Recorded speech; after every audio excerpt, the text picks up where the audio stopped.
18 ದಿನಗಳಲ್ಲಿ ಭಗವದ್ಗೀತೆಯನ್ನು ತಿಳಿಯಿರಿ.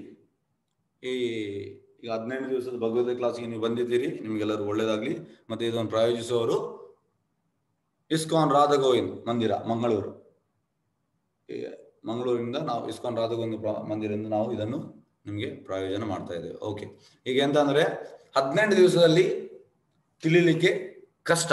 ಅಂದ್ರೆ ನಿಮ್ಗೆ ಈಗ ಎಂತಂದ್ರೆ ಗ್ಲಿಮ್ಸ್ ಸಿಗ್ತದೆ. ಭಗವದ್ಗೀತೆ ಪೂರ್ತಿ ಕಲೀಲಿಕ್ಕೆ 1 ವರ್ಷ ಬೇಕು. 18 ದಿವಸದಲ್ಲಿ ನಿಮ್ಗೆ ಒಂದು ಸಾಧಾರಣ ಐಡಿಯಾ ಬರ್ತದೆ.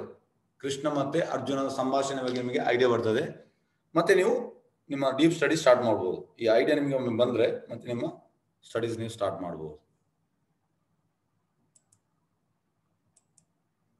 ಎಸ್, ಇಸ್ಕಾನ್ ಸಂಸ್ಥಾಪಕಾಚಾರ್ಯ ಶ್ರೀಮದ್ A.C. ಭಕ್ತಿವೇದಾಂತ ಸ್ವಾಮಿ ಪ್ರಭುಪಾದರ ಬೋಧನೆಗಳ ಆಧಾರದ ಮೇಲೆ ಅಂದ್ರೆ ನೋಡಿ, ಇದಕ್ಕೆ ಹೇಳೋದು ಗುರುವಂದನೆ. ಯದಿ ಪ್ರಭುಪಾದ್ ನ ಹೋಯ್ತು ಕಬೆ ಕಿ ಹೋಯ್ತು ಅಂದ್ರೆ ಪ್ರಭುಪಾದ್ ಇಲ್ಲದಿದ್ರೆ ನಮ್ಗೆ ಸಿಗ್ತಿರ್ಲಿಲ್ಲ ಈ ಒಂದು ಎಂತ ಹೇಳೋದು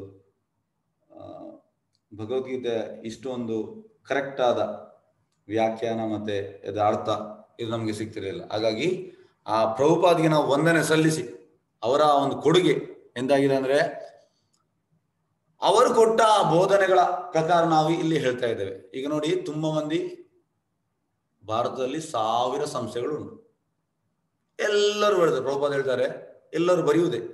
ಆದ್ರೆ ಹೇಗೆ ಅಂದ್ರೆ ನೋಡಿ, ಈಗ ಹೇಗೆ ಅಂದ್ರೆ ಒಬ್ಬ ಡಾಕ್ಟರ್ ಆಗ್ಬೇಕಿದ್ರೆ ಅವ MBBS ಮಾಡ್ಬೇಕು, ಮಿನಿಮಮ್ MBBS ಇಲ್ಲ MD ಆ ರೀತಿ, ಮತ್ತೆ ಅವನಿಗೆ ಡಾಕ್ಟರ್ ಆಗ್ಬೋದು.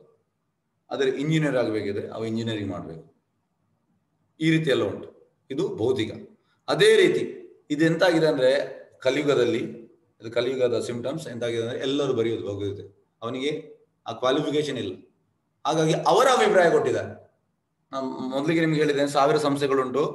ಆ ಪುಸ್ತಕದಲ್ಲಿ ನೀವು ಓದಿದ್ರೆ ನಿಮಗೆ ಪ್ರಯೋಜನ ಇಲ್ಲ. ಯಾಕೆ ಪ್ರಯೋಜನ ಇಲ್ಲ ಅಂದ್ರೆ ಆ ಸಂಪ್ರದಾಯ ನೋಡಿ, ನಿಮ್ಗೆ ಲೇಟರ್ ನಾನು ಹೇಳ್ತೇನೆ. ಈ 4 ಸಂಪ್ರದಾಯ ಬರ್ತದೆ. 4 ಸಂಪ್ರದಾಯ ಅಂದ್ರೆ ಬ್ರಹ್ಮ ಸಂಪ್ರದಾಯ, ಲಕ್ಷ್ಮೀ ಸಂಪ್ರದಾಯ, ರುದ್ರ ಸಂಪ್ರದಾಯ ಮತ್ತೆ ಕುಮಾರ ಸಂಪ್ರದಾಯ. ಈ ಸಂಪ್ರದಾಯದಲ್ಲಿ ಬಂದ ಪುಸ್ತಕವು ಅದು ಅಥರೈಸ್ಡ್, ಅಥೆಂಟಿಕ್. ಹಾಗಾಗಿ ಆ ಸಂಪ್ರದಾಯದಲ್ಲಿ ಬಂದಿರಬೇಕು. ಹಾಗಾಗಿ ನಾವು ಹೇಳುವಂಥದ್ದು ಪ್ರಭುಪಾದ ಬೋಧನೆ ಆಧಾರದ ಮೇಲೆ. ನಾವು ಬರುವಂಥದ್ದು ಬ್ರಹ್ಮ ಮಧ್ವ ಸಂಪ್ರದಾಯಕ್ಕೆ ನಾವು ಸೇರಿದವರು. ಹಾಗಾಗಿ ಅವರಿಗೆ ಒಂದು ಗುರುವಂದನೆ ಸಲ್ಲಿಸಿ ನಾವು ಈ ಭಗವದ್ಗೀತೆಯನ್ನು ಸ್ಟಾರ್ಟ್ ಮಾಡುವ. ಯಾವಾಗಲೂ ಅವರ ಬಗ್ಗೆ ಸ್ವಲ್ಪ ನಾವು ಹೇಳಬೇಕು. ಅವರ ಬಗ್ಗೆ ಸ್ವಲ್ಪ ನಾನು ಹೇಳಿ ಮತ್ತೆ ಸ್ಟಾರ್ಟ್ ಮಾಡ್ತೇನೆ. ಎಸ್, ನೋಡಿ, ಇದು ಪ್ರಭುಪಾದ್ ಪಾಶ್ಚಾತ್ಯ ದೇಶದಲ್ಲಿ ಅಂದ್ರೆ 1922ರಿಂದ 1965 43 ವರ್ಷ ಭಾರತದಲ್ಲಿ ತುಂಬಾ ಕಷ್ಟಪಟ್ಟರು ಕೃಷ್ಣ ಪ್ರಜ್ಞೆ ಹರಡಿಸ್ಲಿಕ್ಕೆ. ಆದ್ರೆ ಯಾರು ಮುಂದೆ ಬರಲಿಲ್ಲ.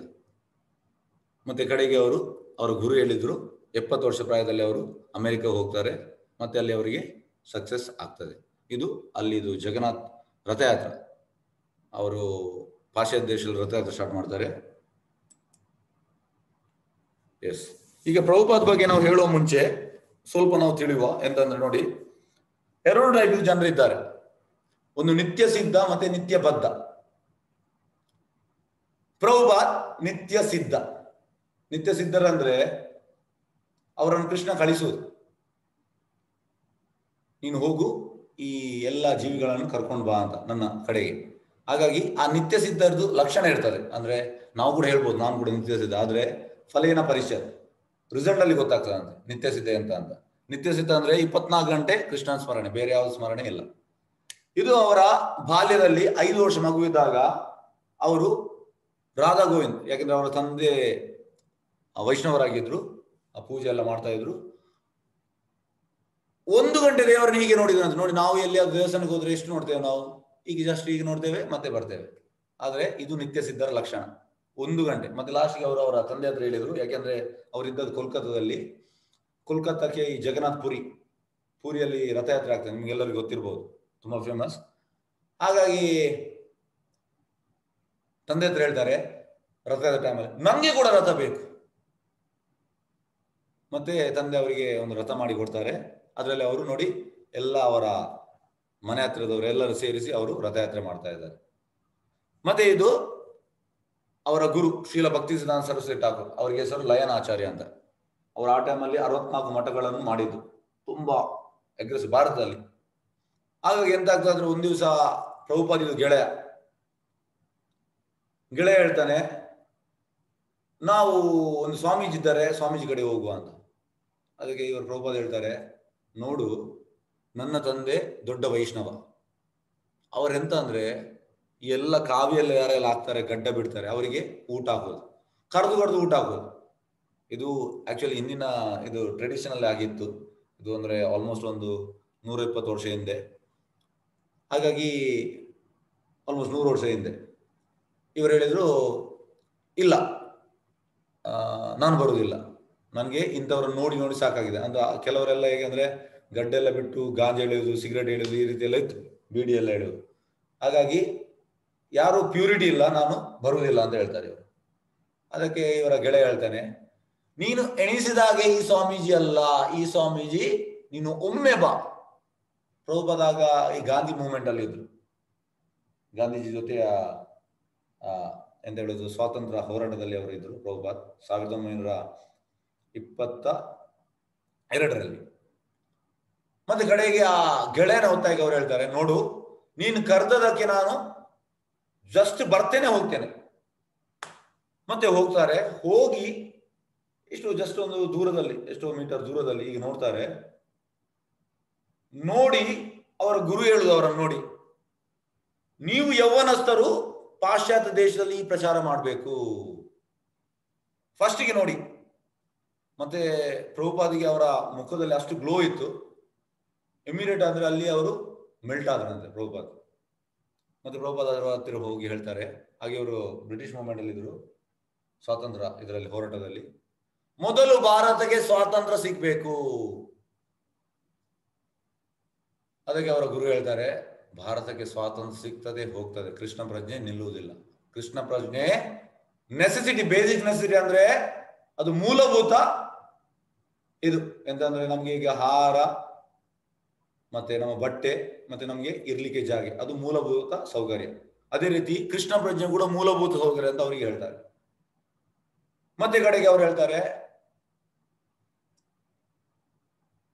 ನಾನು ಗೃಹಸ್ಥ. ಪ್ರಭುಪಾದಿಗೆ ಮದುವೆ ಆಗಿತ್ತು. ಅದಕ್ಕೆ ಅವರ ಗುರು ಹೇಳ್ತಾರೆ, ಬ್ರಹ್ಮಚಾರಿ ಇರ್ಲಿ, ಗೃಹಸ್ಥ ಇರ್ಲಿ, ವಾನಪ್ರಸ್ಥ ಇರ್ಲಿ, ಸನ್ಯಾಸ ಇರ್ಲಿ, ಕೃಷ್ಣ ಪ್ರಜ್ಞೆ ಎಲ್ಲರಿಗೆ ಅಂತ ಹೇಳ್ತಾರೆ. ಮತ್ತೆ ಅವರು ಹೋಗ್ತಾರೆ. ಆದ್ರೆ ಅವರಿಗೆ ಅವರ ಮೇಲೆ ನಂಬಿಕೆ ಬರ್ತದೆ, ಅಂದ್ರೆ ಎಸ್ ಇವರು ಜೆನ್ವಿನ್ ಪರ್ಸನ್ ಅಂತ ಬರ್ತದೆ. ಅದಕ್ಕಿಂತ ಮುಂಚೆ ಅವರಿಗೆ ಜೆನ್ವಿನ್ ಇಲ್ಲ, ನಂಬಿಕೆ ಇರಲಿಲ್ಲ, ಅಂದ್ರೆ ತುಂಬಾ ಮಂದಿ ನೋಡಿದ್ದಾರೆ. ಮತ್ತೆ ನೆಕ್ಸ್ಟ್ ಅವರು ಪ್ರಚಾರ ಸ್ಟಾರ್ಟ್ ಮಾಡ್ತಾರೆ. 1933ರಲ್ಲಿ ಅವರಿಗೆ ದೀಕ್ಷೆ ಆಗ್ತದೆ, ಅವರ ಗುರು ಅವರಿಗೆ ದೀಕ್ಷೆ ಮಾಡ್ತಾರೆ. 1936ರಲ್ಲಿ ಅವರವರ ಗುರುವಿಗೆ ಪತ್ರ ಬರೀತಾರೆ. ನೋಡಿ, ಫಸ್ಟಿಗೆ ಅವ್ರು ಭೇಟಿ ಆಗುವಾಗ ಅವ್ರ ಗುರು ಹೇಳಿದ್ದು, ನೀನು ಪುಸ್ತಕ ಬರಿ ಮತ್ತೆ ಪಾಶ್ಚಾತ್ಯ ದೇಶಕ್ಕೆ ನೀನು ಪ್ರಚಾರ ಮಾಡುವಂತ. 33ರಲ್ಲಿ ದೀಕ್ಷೆ ಆಗುವಾಗ ಕೂಡ ಹೇಳಿದ್ದು, ನೀನು ಪುಸ್ತಕ ಬರಿ, ಪಾಶ್ಚಾತ್ಯ ದೇಶಕ್ಕೆ ಪ್ರಚಾರ ಮಾಡು. ಮತ್ತೆ ಅವರು ಪತ್ರ ಬರೀತಾರೆ 1930ರಲ್ಲಿ, ಅವರ ಗುರುವಿಗೆ ಪತ್ರ ಬರೀತಾರೆ, ನಾನು ಎಂತ ಮಾಡಬೇಕು. ಆಗ ಅವರ ರಿಟರ್ನ್ ಅವರ ಪತ್ರ ಬರೀತಾರೆ ಅವ್ರ ಗುರು, ನೀನು ಪುಸ್ತಕ ಬರಿ ಮತ್ತೆ ಪಾಶ್ಚಾತ್ಯ ದೇಶಕ್ಕೆ ನೀನು ಪ್ರಚಾರ ಮಾಡುವಂತ. 3 ಬಾರಿ ಕೂಡ ಅದನ್ನೇ ಹೇಳು. ಆದ್ರೆ ಎಂತ ಆಗ್ತದೆ ಅಂದ್ರೆ, 3ನೇ ಬಾರಿ ಅವರು ಪತ್ರ ಬರೀತಾರೆ, ಹಿಂದೆ ಅವರ ಪತ್ರ ಬರೆದ ಕೂಡಲೇ ಅವರ ಗುರು ದೇಹ ತ್ಯಾಗ ಮಾಡ್ತಾರೆ. ಮತ್ತೆ ಇವರು ಅವರ ಗುರುವಿಗೆ ಹೇಳಿದ್ರು, ಹಾಗೆ ಇವರಿಗೆ ಕೆಮಿಕಲ್ ಬಿಸ್ನೆಸ್ ಇತ್ತು, ಅಂದ್ರೆ ಪ್ರಯಾಗಲ್ಲಿ ಇವರಿಗೆ ಫಾರ್ಮಸಿ ಬಿಸ್ನೆಸ್ ಇತ್ತು, ಲ್ಯಾಬ್ ಎಲ್ಲ ಇತ್ತು. ನನ್ನ ಹಣದಿಂದ ನಾನು ಕೃಷ್ಣ ಪ್ರಜ್ಞೆ ಮಾಡ್ತೇನೆ.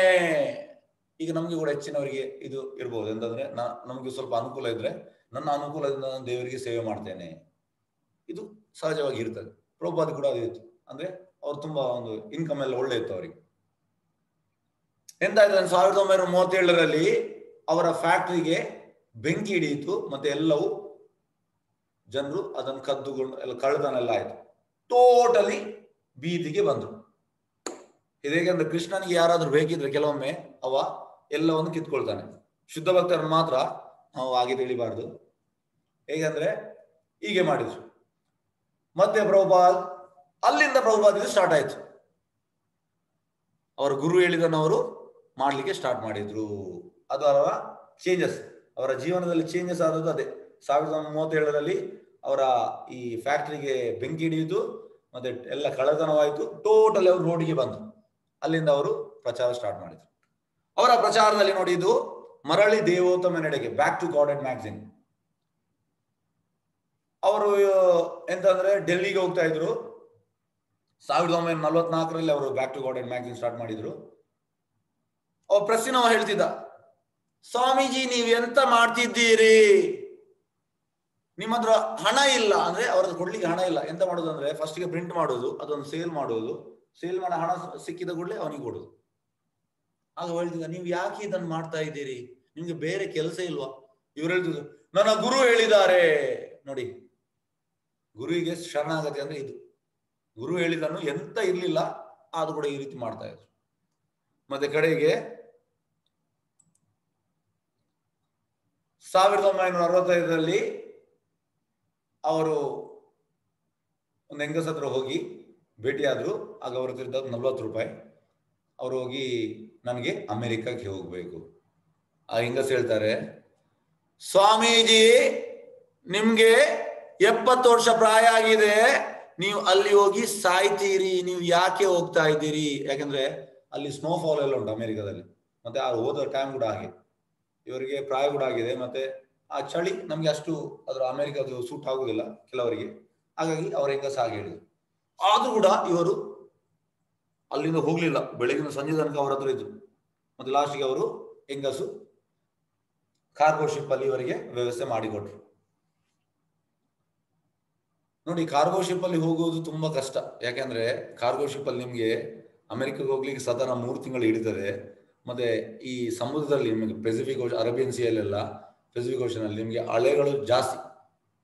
ಹಾಗಾಗಿ ಹೋಗುವುದು ಸುಲಭದ ಕೆಲಸ ಅಲ್ಲ. ಯಾರಾದ್ರೂ ನಿಮ್ದು ಆ ಶಿಪ್ ಅಲ್ಲಿ ಯಾರಾದ್ರೂ ಹೋಗುದಿದ್ರೆ ಅವ್ರದ್ದು ಕೇಳಿ ಹೇಗಿರ್ತಂದ್ರೆ, ಅಂದ್ರೆ ಸ್ಟಾರ್ಟಿಂಗ್ ಹೋಗುವವನಿಗೆ ವಾಮಿಟಿಂಗ್ ಸೆನ್ಸೇಷನ್ ಅದೆಲ್ಲ ಆಗ್ತದೆ, ಸುಲಭದ ಕೆಲಸ.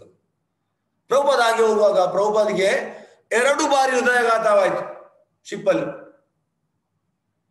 ಮತ್ತೆ 2ನೇ ಬಾರಿ ಪ್ರಭುಪಾದಿದ ಒಂದು ಪದ್ಯದಲ್ಲಿ ಉಂಟು, ಅವರೊಂದು ಪೋಯಂ ಬರೆದಿದ್ದಾರೆ, ಅದರಲ್ಲಿ ಉಂಟು. 2ನೇ ಬಾರಿ ಎಂತ ಆಗಿದೆ ಅಂದ್ರೆ, ಕೃಷ್ಣನ ಎಲ್ಲ ಅವತಾರಗಳು ಈ ಎಂತ ಹೇಳುದು ಬೋಟ್ ಅನ್ನು ಹೇಗೆ ರೋ ಮಾಡ್ತಾರೆ ಆ ರೀತಿ ಮಾಡಿದ್ರಂತೆ. ಹಾಗೆ ಕೃಷ್ಣನ ಎಲ್ಲ ಪ್ಲಾನ್. ಮತ್ತೆ ಅವ ಕ್ಯಾಪ್ಟನ್, ಶಿಪ್ ಇದ್ದ ಕ್ಯಾಪ್ಟನ್ ಹೇಳ್ತಾನೆ, ಅವನ ಜೀವನದಲ್ಲಿ ಅವನು ತುಂಬಾ ಸತಿ ಹೋಗಿಲ್ಲ. ಅಂದ್ರೆ ಕ್ಯಾಪ್ಟನ್ ಅಂದ್ರೆ ಅವ ಹೋಗ್ತಾ ಇರ್ತಾನೆ, ಫಸ್ಟ್ ಟೈಮ್ ಅಂತ ಅವನ ಜೀವನದಲ್ಲಿ ಅದು ಕೆರೆ ತರ ಇತ್ತಂತೆ ಸಮುದ್ರ. ಹಾಗಾಗಿ ಇದು ಕೃಷ್ಣನ ಕೃಪೆಯಿಂದ ಹಾಗಾಗಿ ಅಲ್ಲಿ ಹೋಗ್ತಾರೆ. ಅಲ್ಲಿ ಹೋಗಿ ಎಂತ ಆಗ್ತದೆ ಅಂದ್ರೆ ನೋಡಿ, ಆ ಟೈಮಲ್ಲಿ ವಿಯೆಟ್ನಾಂ ವಾರ್ ಕೂಡ ಆಗಿತ್ತು. ಆ ಟೈಮ್ ಎಂತ ಅಂದ್ರೆ, ಈ ಅಮೆರಿಕನ್ಸ್ ಎಲ್ಲರನ್ನು ಇದಕ್ಕೆ ಆರ್ಮಿಗೆ ಹಾಕ್ತಾ ಇದ್ರು ಕಂಪಲ್ಸರಿ. ಆಕ್ಚುಲಿ ಆರ್ಮಿಗೆ ಆಗುದಂದ್ರೆ ನಮ್ಮ ಹತ್ರ ಕ್ಷತ್ರಿಯ ಕ್ವಾಲಿಟಿ ಇರ್ಬೇಕು. ಕ್ಷತ್ರಿಯ ಕ್ವಾಲಿಟಿ ಇದ್ರೆ ನಮ್ಮನ್ನ ಆರ್ಮಿಗೆ ಹಾಕಿದ್ರೆ ಅದು ಪ್ರಯೋಜನ. ಆದ್ರೆ ಎಂತ ಆಯ್ತಂದ್ರೆ, ಎಲ್ಲರನ್ನು ಮನೇಲಿ ಒಬ್ಬನನ್ನು ಆರ್ಮಿಗೆ ಹಾಕೋದು ಈ ರೀತಿ ಇತ್ತು. ಹಾಗಾಗಿ ಯೂತ್ ಎಲ್ಲ ಎಂತ ಆಯ್ತು, ಈ ಯವನಸ್ಥರು ಟೋಟಲಿ ಗವರ್ಮೆಂಟ್ ಅಮೆರಿಕ ಜೊತೆ ಟೋಟಲ್ ರಿವೋಲ್ಟ್ ಆಗಿ ರೋಡ್ ಅಲ್ಲೆಲ್ಲ ಬಂತು. ಮತ್ತೆಲ್ಲ ಡ್ರಗ್ಸ್ ಹೇಳಿದ್ದು ಈ ರೀತಿ ಆಯ್ತು. ಪ್ರಭುಪಾದ್ ಆ ಟೈಮ್ಗೆ ಅಲ್ಲಿ ಹೋದ್ರು. ಪ್ರಭುಪಾದ್ ಆ ಟೈಮ್ಗೆ ಹೋಗಿ ಎಂತ ಆಯ್ತಂದ್ರೆ, ಪಾರ್ಕ್ ಅಲ್ಲಿ ಸಂಜೆ 2 ಗಂಟೆಯಿಂದ ಮಧ್ಯಾಹ್ನ 2 ಗಂಟೆಯಿಂದ ಸಂಜೆ 6 ಗಂಟೆ ತನಕ ಪಾರ್ಕ್ ಅಲ್ಲಿ ಭಜನೆ ಮಾಡ್ತಾ ಇದ್ರು. ಎಲ್ಲ ಯವನಸ್ಥರು ಯಾರು ಡ್ರಗ್ಸ್ ಎಲ್ಲ ಹೇಳಿದ್ದಾರೆ, ಕುಡಿದೆಲ್ಲ ಬಂದವರು ಅಲ್ಲಿ ಆ ಮ್ಯೂಸಿಕ್, ಯಾಕಂದ್ರೆ ಡ್ರಗ್ಸ್ ಎಳೆಯುವವರಿಗೆ ಆ ಮ್ಯೂಸಿಕ್ ಕೇಳ್ಬೇಕು, ಈ ರೀತಿ ಎಲ್ಲ ಬಂದ್ರು.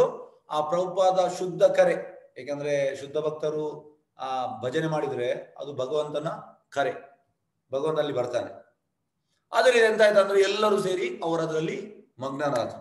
ಈ ರೀತಿ ಅವರು ಸ್ಟಾರ್ಟ್ ಮಾಡಿದ್ರು. ಮತ್ತೆ ಎಂತ ಆಯ್ತು ಅಂದ್ರೆ, ಇದು ಪ್ರಭುಪಾದ್ ಒಂದು ನೈಟ್ ಕ್ಲಬ್ಗೆ ಹೋದ್ರು. ನೋಡಿ, ನಾವೀಗ ನೈಟ್ ಕ್ಲಬ್ಗೆ ಹೋದ್ರೆ ನಾವು ಕುಡಿಲಿಕ್ಕೆ ಸ್ಟಾರ್ಟ್ ಮಾಡ್ತೇವೆ, ಅದರಲ್ಲಿ ಡೌಟ್ ಇಲ್ಲ. ಯಾಕಂದ್ರೆ ಎಂತ ಹೇಳೋದು, ಆ ಎನ್ವೈರನ್ಮೆಂಟ್ ಆಗಿ ಉಂಟು ನೆಗೆಟಿವ್. ಈಗ 100 ಮಂದಿ ಕುಡಿಯುವವರೊಟ್ಟಿಗೆ ನಾವು ಹೋದ್ರೆ ನಾವು ಕೂಡ ಹಾಗೆ ಆಗ್ತದೆ. ಆದ್ರೆ ಪ್ರಭುಪಾದ್ ಹಾಗೆ ಮಾಡ್ಲಿಲ್ಲ. ಪ್ರಭುಪಾದ 90 ಮಂದಿಯನ್ನು ಭಕ್ತರಾಗಿ ಮಾಡಿದ್ರು. ಪ್ರಭುಪಾದ್ ಒಮ್ಮೆ ಅವರ ಶಿಷ್ಯರು ಕೂಡ ಹೇಳಿದ್ರು, ನಾವು ಕೂಡ ಈ ನೈಟ್ ಕ್ಲಬ್ಗೆ ಹೋಗ್ತೇವೆ. ಪ್ರಭುಪಾದ್ ಹೇಳಿದ್ರು, ನೀವು ಹೋಗುದು ಸರಿ, ವಾಪಸ್ ಹಾಗೆ ಬನ್ನಿ ಅಂತ. ಅಂದ್ರೆ ಆ ಗ್ಯಾರಂಟಿ ಇಲ್ಲ. ಯಾಕಂದ್ರೆ ಶುದ್ಧ ಭಕ್ತರು ಅವರು ತೀರ್ಥಂ ಕುರುವಂತಿ ತೀರ್ಥಾನಿ, ಆ ಮುಟ್ಟಿದು ತೀರ್ಥ. ಹಾಗಾಗಿ ಅಲ್ಲಿ ಹೋಗಿ ಅವರು ಇದು ಮಾಡಿದ್ರು. ಮತ್ತೆ ಇದು ಬೀಟಲ್ ಗ್ರೂಪ್, ಇದು ಜಾರ್ಜ್ ಹ್ಯಾರಿಸನ್ ಅಂತ, ಅವ ಇಂಗ್ಲೆಂಡ್ ಅಲ್ಲಿ ಆಗ ಫೇಮಸ್ ಆಗಿದ್ದ, ಅವನನ್ನು ಕೃಷ್ಣ ಭಕ್ತ ಮಾಡಿದ್ರು, ಮತ್ತೆ ಪೂರ್ತಿ ಪ್ರಚಾರ ಆಯಿತು. ಮತ್ತೆ ಇದು ರಷ್ಯಾ ನೋಡಿ, ಈಗ ಪ್ರಚಾರದಲ್ಲಿ ಭಾರತವು ನಂಬರ್ 1. 1960 ಅಮೆರಿಕ ನಂಬರ್ 1 ಇತ್ತು, ಈಗ Bharat at present second, Russia number 1 preaching ಅಲ್ಲಿ, ಕೃಷ್ಣ ಪ್ರಜ್ಞೆಯಲ್ಲಿ. ಅಂದ್ರೆ ಅಷ್ಟು ಪ್ರಚಾರ ಆಗ್ತಾ ಉಂಟು. ಇದು ಅವರು ರಷ್ಯಾಕ್ಕೆ ಒಮ್ಮೆ ಹೋದದ್ದು. ಈ ರಷ್ಯಾದ ನಿಮಗೆ ಸಣ್ಣ ಸ್ಟೋರಿ ಹೇಳ್ತೇನೆ ನೋಡಿ. ರಷ್ಯನ್ ಕಮ್ಯುನಿಸ್ಟ್ ಕಂಟ್ರಿ, ಅವರು ದೇವರನ್ನು ನಂಬುದಿಲ್ಲ. ಪ್ರಭುಪಾದ್ ಹೋದ್ರು ಅಲ್ಲಿಗೆ. ಪ್ರಭುಪಾದ್ ಹೋಗಿ ಇಮಿಡಿಯೇಟ್ ಎಂತ ಆಯ್ತು ಅಂದ್ರೆ ಏರ್ಪೋರ್ಟ್ ಅಲ್ಲಿ ಪ್ರಭುಪಾದನ್ನು ಬಂಧಿಸಿದ್ರು. ಅಂದ್ರೆ ಅವ್ರೆಂತ ಮಾಡ್ತಾರೆ ಅಂದ್ರೆ, ಈ ಸ್ಯಾಫ್ರಾನ್ ಅಲ್ಲಿ ಇದ್ರೆ ಅಂದ್ರೆ ದೇವರ ಯಾರಾದ್ರೂ ಇದಿದ್ರೆ ಅವ್ರೆಂತ ಮಾಡ್ತಾರೆ, ಇಮಿಡಿಯೇಟ್ ಅವರನ್ನು ಕಾರಾಗೃಹಕ್ಕೆ ಹಾಕ್ತಾರೆ. ಇದು ಅವರ ರಷ್ಯನ್ ಅಲ್ಲಿ ಆ ರೀತಿ ಉಂಟು ಕ್ರಮ. ಎಂತಾಯ್ತು ಅಂದ್ರೆ ಇವರನ್ನು ಕೂಡ ಅಲ್ಲಿ ಕೊಂಡೋದ್ರು, ಇಮಿಗ್ರೇಷನ್ ಟೀಮ್ನವರು ಬಂದು ಕೊಂಡೋಗಿ ಲಾಸ್ಟ್ಗೆ ಒಬ್ಬ ಬಂದ, ಮೀನ್ ಹೆಡ್ ಯಾರು ಬಂದು ಇವರನ್ನು ನೋಡಿದ. ಇವರದೊಂದು ಭಗವದ ಪುಸ್ತಕ ಇತ್ತು, ನೋಡಿ ಅವ ಹೇಳಿದ ಎಸ್ ಇವರನ್ನು ಬಿಡುವ ಅಂತ. ಪ್ರಭುಪಾದಲ್ಲಿ ಹೇಳ್ತಾರೆ ಅದು ಕೃಷ್ಣನ ಕೃಪೆ. ಆಕ್ಚುಲಿ ಅವರು ಹಾಗೆ ಬಿಡುವುದಿಲ್ಲ. ಎಂತ ಮಾಡ್ತಾರೆ ಅಂದ್ರೆ ಅವರನ್ನು ಈ ಕ್ಯಾಂಪಿಗೆಲ್ಲ ಹಾಕ್ತಾರೆ. ಕ್ಯಾಂಪಲ್ಲಿ ಎಂತ ಮಾಡ್ತಾರೆ, ಅವರಿಗೆ ಈ ಎಂತ ಹೇಳುದು ಇಂಜೆಕ್ಟ್ ಎಲ್ಲ ಮಾಡ್ತಾರೆ. ಆ ರೀತಿ ಎಲ್ಲ ಮಾಡೋ ಕ್ರಮ ಉಂಟು ರಷ್ಯನ್ ಗವರ್ಮೆಂಟ್ ಅಲ್ಲಿ. ಹಾಗೆ ಎಂತ ಆಯ್ತು ಅಂದ್ರೆ ಇವರನ್ನು ಅಲ್ಲಿ ಬಿಟ್ರು. ಮತ್ತೆ ಇವರು ಹೋಗುವಾಗ ರಷ್ಯಾದಲ್ಲಿ ತುಂಬಾ ಚರ್ಚಸ್ ಉಂಟು, ಎಲ್ಲ ಚರ್ಚ್ಗಳು ಖಾಲಿ. ಪ್ರಭುಪಾದಿಗೆ ನೋಡಿ ಕೂಗು ಬಂತು ಕರ್ನಾಳಿ. ಪ್ರಭುಪಾದ ಹೇಳ್ತಾರೆ ಆಕ್ಚುಲಿ ಮೂಲತಃ ಈ ರಷ್ಯನ್ ಜನರು ದೇವರ ಭಕ್ತರು, ಆದ್ರೆ ಈ ರಾಜಕಾರಣಿಗಳು ಅವರನ್ನು ದೇವರಿಂದ ದೂರ ಮಾಡಿದ್ದಾರೆ. ಮತ್ತೆ ಒಂದು ಚರ್ಚ್ ಹೊರಗೆ ಎಂತಾಯ್ತಂದ್ರೆ, ಈ ರಾಜಕಾರಣಿಗಳು ಚರ್ಚಿಗೆ ಯಾರು ಹೋಗ್ತಾರೆ, ಅವ್ರು ಹೊರಗೆ ಬಂದ ಕೂಡಲೇ ಅವರಿಗೆ ಬ್ರೆಡ್ ಕೊಡುದು. ಬ್ರೆಡ್ ಕೊಟ್ಟು ಹೇಳುದು, ನೀವು ಒಳಗೆ ಚರ್ಚಿಗೆ ಹೋದ್ರಿ, ನಿಮ್ಗೆ ಆ ದೇವರು ಎಂತಾದ್ರು ಕೊಟ್ನ? ಅವ್ರು ಹೇಳುದಿಲ್ಲ, ನಿಮ್ಗೆ ಕೊಟ್ಟದ್ದು ಯಾರು? ಬ್ರೆಡ್ ನಾವು, ಹಾಗಾಗಿ ನಾವು ದೇವರು. ಪ್ರಭುಪಾದ್ ಇದನ್ನು ಖಂಡನೆ ಮಾಡಿದ್ರು. ಅಂದ್ರೆ ಅಂತ ವರ್ಸ್ಟ್. ಮತ್ತೆ ಎಂತಾಯ್ತಂದ್ರೆ ಪ್ರಭುಪಾದ್ ನೋಡಿ, ಪ್ರಭುಪಾದ್ ಒಮ್ಮೆ ಬೀಜವನ್ನು ಬಿತ್ತಿದ್ರು. ಪ್ರಭುಪಾದ್ ಹೋಗ್ತಾರೆ ಹೊರಗೆ, ಎಲ್ಲಿ ಪ್ರಚಾರ ಮಾಡ್ಲಿಲ್ಲ. ಪ್ರಚಾರ ಮಾಡಿದ್ರೆ ನಿಮ್ಮನ್ನು ಕಾರಾಗೃಹಕ್ಕೆ ಹಾಕ್ತಾರೆ, ಜೈಲಿಗೆ. ಮತ್ತೆ ಅಲ್ಲಿ ಒಬ್ಬ ರಷ್ಯನ್ ಸಿಟಿಸನ್ ಅವನನ್ನು ಅವರ ರೂಮಿಗೆ ತಂದು ಅವನಿಗೆ ಕೃಷ್ಣ ಪ್ರಜ್ಞೆ ಹೇಳಿಕೊಟ್ರು. ಅವ ಎಂತ ಮಾಡಿದ, ಎಲ್ಲ ಜೆರಾಕ್ಸ್ ಅನ್ನು ತಗೊಂಡ, ಈ ಭಗವದ್ಗೀತೆದು, ಮತ್ತೆ ಅವರು ಪ್ರಚಾರ ಮಾಡಿದ.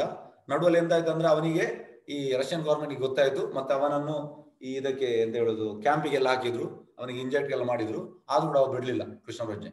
ಹಾಗಾಗಿ ಆ ಒಬ್ಬನಿಂದ ಒಂದು ಬೀಜ ಹೊತ್ತಿದ್ರು ಪ್ರಭುಪಾದ್. ಈಗ ರಷ್ಯಾ ಪೂರ್ತಿ ಸ್ಪ್ರೆಡ್ ಆಗಿದೆ ಕೃಷ್ಣ ಪ್ರಜ್ಞೆ. ಹಾಗಾಗಿ ಇದು ಪ್ರಭುಪಾದ ಕೊಡುಗೆ. ಎಸ್, ಇದು ಪ್ರಭುಪಾದ ಬೆಳಿಗ್ಗಿನ ಮಾರ್ನಿಂಗ್ ವಾಕ್. ಪ್ರಭುಪಾದ ಎಂತ ಮಾಡ್ತಿದ್ದ ಅಂದ್ರೆ, ಬೆಳಿಗ್ಗೆ 6 ರಿಂದ 7 ಗಂಟೆ ತನಕ ಯಾವ ಜಾಗದಲ್ಲಿ ಇದ್ದಾರೆ ಅಲ್ಲಿದು ಮೇನ್ ಪರ್ಸನ್ ಹತ್ರ ಕೃಷ್ಣ ಪ್ರಜ್ಞೆ ಅವರಿಗೆ ಹೇಳ್ತಾ ಇದ್ರು. ಇದು ಪ್ರಭುಪಾದ್ ಬರೆದ ಗ್ರಂಥ. ಒಂದು ನಿಮಿಷ.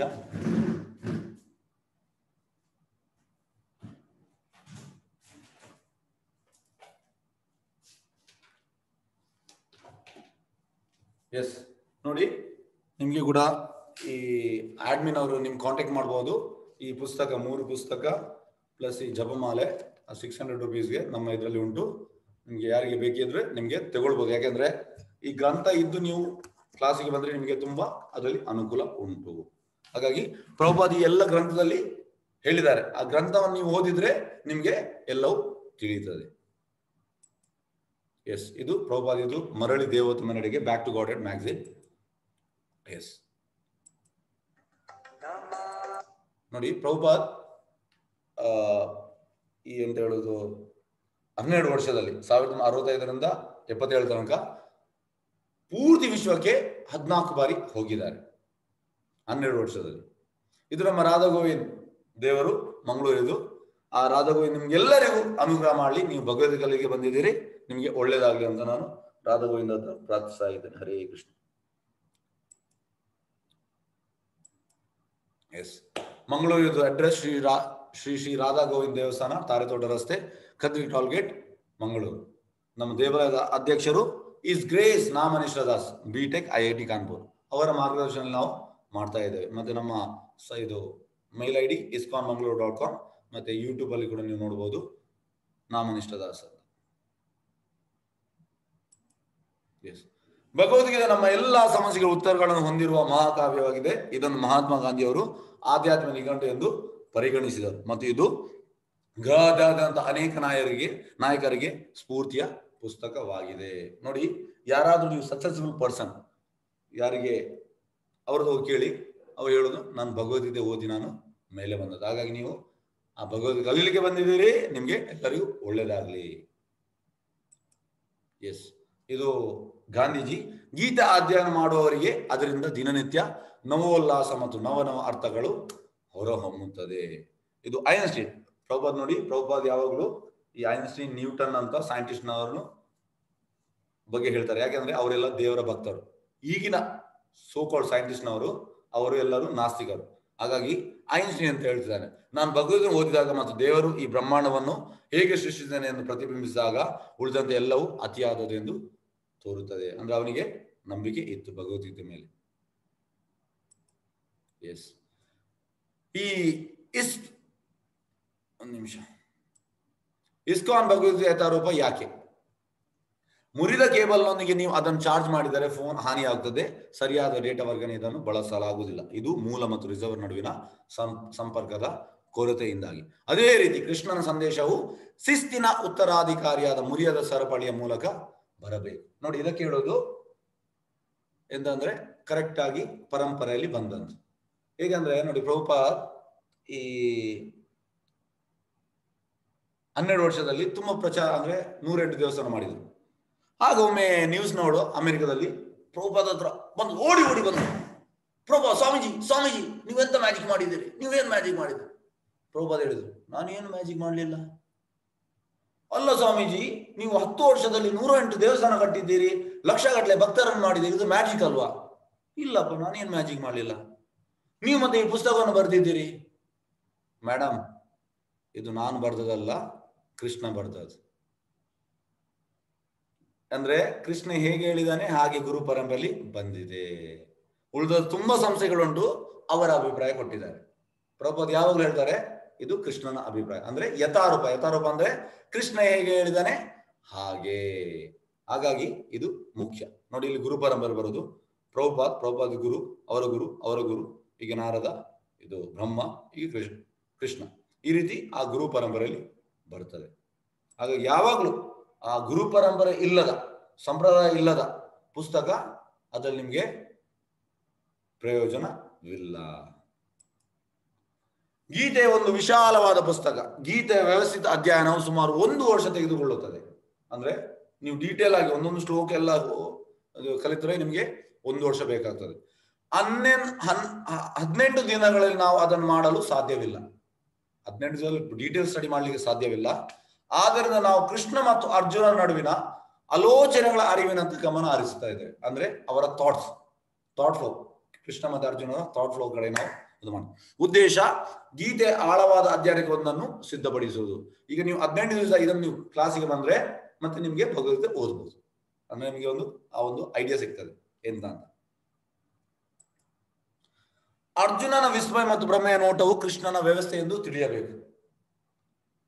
ನೋಡಿ, ಆಕ್ಚುಲಿ ಅರ್ಜುನ ನಿತ್ಯ ಸಿದ್ಧ. ಹೇಗೆ ಪ್ರಭುಪಾದ್ ನಿತ್ಯ ಸಿದ್ಧವು ಅದೇ ರೀತಿ ಅರ್ಜುನ ನಿತ್ಯ ಸಿದ್ಧ. ಕೃಷ್ಣ ಎಂತ ಮಾಡಿದ ಅಂದ್ರೆ ಅರ್ಜುನನನ್ನು ಭ್ರಮೆಗೆ ತಂದದ್ದು. ಯಾಕೆ ತಂದದ್ದು? ಯಾಕೆ ಅಂದ್ರೆ ಆ ಭಗವತಿ ಹೇಳಲಿಕ್ಕೋಸ್ಕರ, ಇದು ನಮ್ಗೆಗೋಸ್ಕರ. ಆಕ್ಚುಲಿ ಹೇಗೆ ಅಂದ್ರೆ ಕೃಷ್ಣ ಇದನ್ನು ಹೇಳುವ ಮೆಸೇಜ್ ಅಲ್ಲಿ ಅರ್ಜುನನ ಪೊಸಿಷನ್ ಅಲ್ಲಿ ನಾವು ನಮ್ಮನ್ನು ಇಡಬೇಕು. ಆಗ ನಮ್ಗೆ ಪರ್ಫೆಕ್ಷನ್ ಸಿಗ್ತದೆ. ಅರ್ಜುನನ ವಿಸ್ಮಯ ಮತ್ತು ಭ್ರಮೆಯ ನೋಟವು ಕೃಷ್ಣನ ವ್ಯವಸ್ಥೆ ಎಂದು ತಿಳಿಯಬೇಕು. ಅರ್ಜುನನ ಗೊಂದಲ ಮತ್ತು ವಿಸ್ಮಯ ಇಲ್ಲದಿದ್ದರೆ ಕೃಷ್ಣನು ಅವನನ್ನು ರಕ್ಷಿಸಲು ಭಗವದ್ಗೀತೆಯನ್ನು ಮಾತನಾಡುವ ಅಗತ್ಯವಿರಲಿಲ್ಲ. ಅರ್ಜುನನು ಭಗವದ್ಗೀತೆ ಮೊದಲ ಕೇಳುಗನಾಗಿದ್ದರು. ಅದು ಎಲ್ಲರ ಅನುಕೂಲಕ್ಕಾಗಿ. ಇದೆಲ್ಲ ನಮ್ಮ ಅನುಕೂಲಕ್ಕಾಗಿ. ಕೃಷ್ಣನು 2 ಸೇನೆಗಳ ಮಧ್ಯ ರಥವನ್ನು ನಿಲ್ಲಿಸಿದನು. ಕುರುಕ್ಷೇತ್ರ ಯುದ್ಧ ಭೂಮಿಯಲ್ಲಿ ಹೋರಾಡಲು ಅರ್ಜುನನಿಗೆ ಕಷ್ಟವಾಯಿತು. ಅರ್ಜುನನು ಶ್ರೀಕೃಷ್ಣನಿಗೆ ಶರಣಾದನು ಮತ್ತು ಇದರ ಪರಿಣಾಮವಾಗಿ ಈ ಭಗವದ್ಗೀತೆ ಮಾತನಾಡಲಾಯಿತು. ನೋಡಿ, ನಾವು ಎಲ್ಲಿ ತನಕ ಶರಣಾಗತರಾಗುವುದಿಲ್ಲ ಅಲ್ಲಿ ತನಕ ಕೃಷ್ಣ ಕೃಷ್ಣ ಕಾಣುವುದಿಲ್ಲ. ಇಲ್ಲೆಲ್ಲ ಎಂತ ಆಯ್ತು ಅಂದ್ರೆ ಅರ್ಜುನ ಶರಣಾಗತನಾದ. ಪ್ರಭುಪಾದ ಹೇಳ್ತಾರೆ ನೋಡಿ, ಅರ್ಜುನನು ಶ್ರೀಕೃಷ್ಣ ಶರಣಾಗತ. ಶರಣಾಗತ ಮೀನ್ ನಾವು ಹೇಗೆ ಅಂದ್ರೆ ಶರಣಾಗತ ಆಗದ ನನಗೆ ಕೃಷ್ಣ ಕಾಣಬೇಕು ಇದು ಆಗುದಿಲ್ಲ, ಶರಣಾಗತ ಬೇಕು. ಇಲ್ಲೆಂತ ಆಯ್ತು ಅಂದ್ರೆ ಅವ ಕೃಷ್ಣನ ಎರಡು ಸೇನೆಗಳ ಮಧ್ಯೆ ರಥವನ್ನು ನಿಲ್ಲಿಸಲು ಕುರುಕ್ಷೇತ್ರ ಯುದ್ಧ ಭೂಮಿಯಲ್ಲಿ ಅರ್ಜುನಿಗೆ ಹೋರಾಡಲು ಕಷ್ಟವಾಯಿತು. ಇದರ ಪರಿಣಾಮವಾಗಿ ಭಗವದ್ಗೀತೆ ಮಾತನಾಡಲಾಯಿತು. ಎಸ್, ಪ್ರತಿಯೊಂದು ಪ್ರಮಾಣ ಒಂದು ಹೆಜ್ಜೆಯಿಂದ ಪ್ರಾರಂಭವಾಗುತ್ತದೆ. ಗೀತೆ ಅವರ ಆತ್ಮೀಯ ಜರ್ನಿ ಪ್ರಾರಂಭಿಸುವ. ಸ್ವಾಗತ, ಹರೇ ಕೃಷ್ಣ, ಎಲ್ಲರಿಗೂ ಸ್ವಾಗತ ಭಗವದ್ಗೀತೆ. ಎಸ್,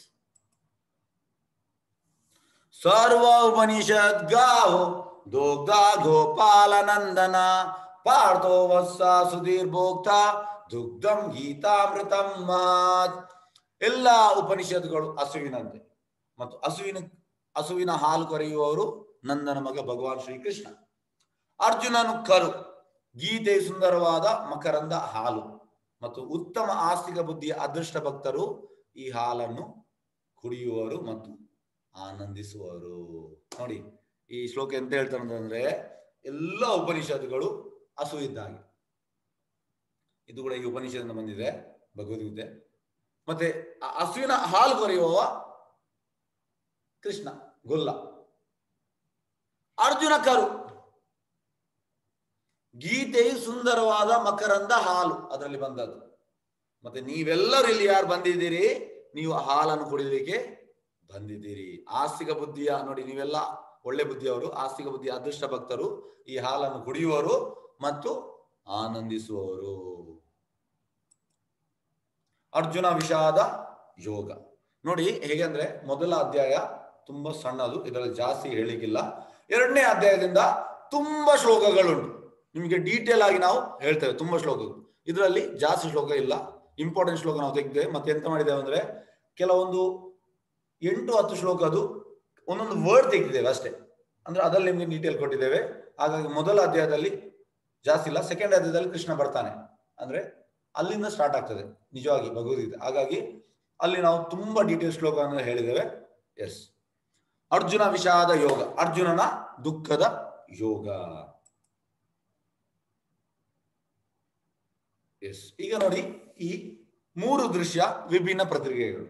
ಮೊದಲ ದೃಶ್ಯ ಧೃತರಾಷ್ಟ್ರ, ಎರಡನೇ ದೃಶ್ಯ ಅರ್ಜುನ, ಮೂರನೇ ದೃಶ್ಯ ದುರ್ಯೋಧನ.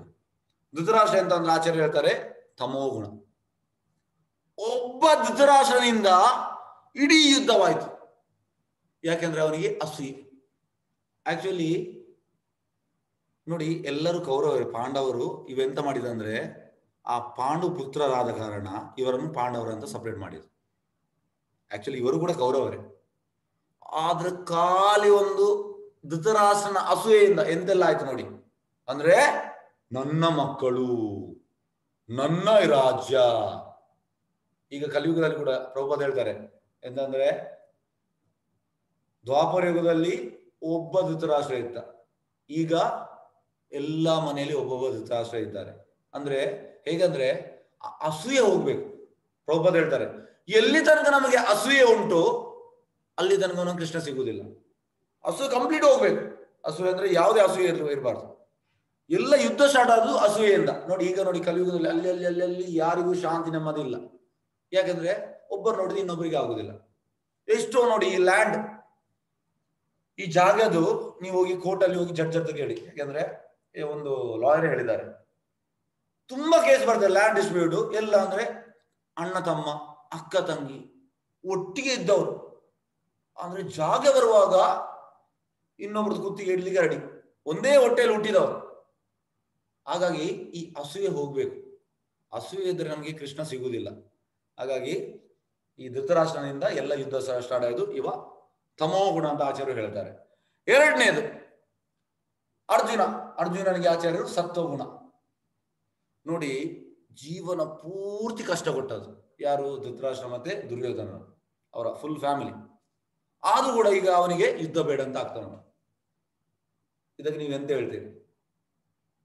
ನಿಮ್ಗೆ ಯಾರಾದ್ರೂ ನಿಮ್ಮ ಜೀವನ ಪೂರ್ತಿ ನಿಮಗೆ ಕಷ್ಟ ಕೊಟ್ಟು ಕಾಂಟಿನ್ಯೂಸ್ ನಿಮ್ಗೆ ಉಪದ್ರ ಕೊಡ್ತಿದ್ರೆ ಮತ್ತೆ ಲಾಸ್ಟಿಗೆ ಎಂತ ಆಗ್ತದೆ ಅಂದ್ರೆ ಅವರೊಟ್ಟಿಗೆ ನೀವು ಇಲ್ಲ ನಿಮ್ಮನ್ನ ನಾನು ಕ್ಷಮ ಅಂದ್ರೆ ನಾನು ನಿಮಗೆ ಅಡ್ಡ ಬೀಳ್ತೇನೆ ಅಂತ ಹೇಳ್ತೀರಾ ನೀವು? ಇಲ್ಲ. ಇಲ್ಲಿ ಅರ್ಜುನ ಹಾಗೆ ಮಾಡಿದ. ಅಂದ್ರೆ ಬೇಡ, ದಯವಿಟ್ಟು ನನಗೆ ಯುದ್ಧ ಬೇಡ, ರಾಜ್ಯ ಅವರಿಗೆ ಸಿಗಲಿ ಅಂತ. ನೋಡಿ ಪ್ರಭುಪಾದ ಹೇಳ್ತಾರೆ ಇದು ಶುದ್ಧ ಭಕ್ತರ ಲಕ್ಷಣ. ಇದಕ್ಕೆ ಹೇಳ್ತಾರೆ ಸತ್ವಗುಣ. ಮತ್ತೆ ನೆಕ್ಸ್ಟ್ ಇದು ದುರ್ಯೋಧನ, ಇದಕ್ಕೆ ರಜೋಗುಣ. ಅಂದ್ರೆ ರಾಜ್ಯ ಬೇಕು, ರಾಜ್ಯ ಬೇಕು, ರಾಜ್ಯ ಬೇಕು. ಹೇಗಂದ್ರೆ ರಜೋಗುಣದಲ್ಲಿ ಅವನಿಗೆ ತುಂಬಾ ಬೇಕು ಬೇಕು ಬೇಕು, ಅದು ಬೇಕು, ನನಗೆ ಆಸ್ತಿ ಬೇಕು, ಇದು ಬೇಕು. ಹಾಗಾಗಿ ಇದು ದುರ್ಯೋಧನ.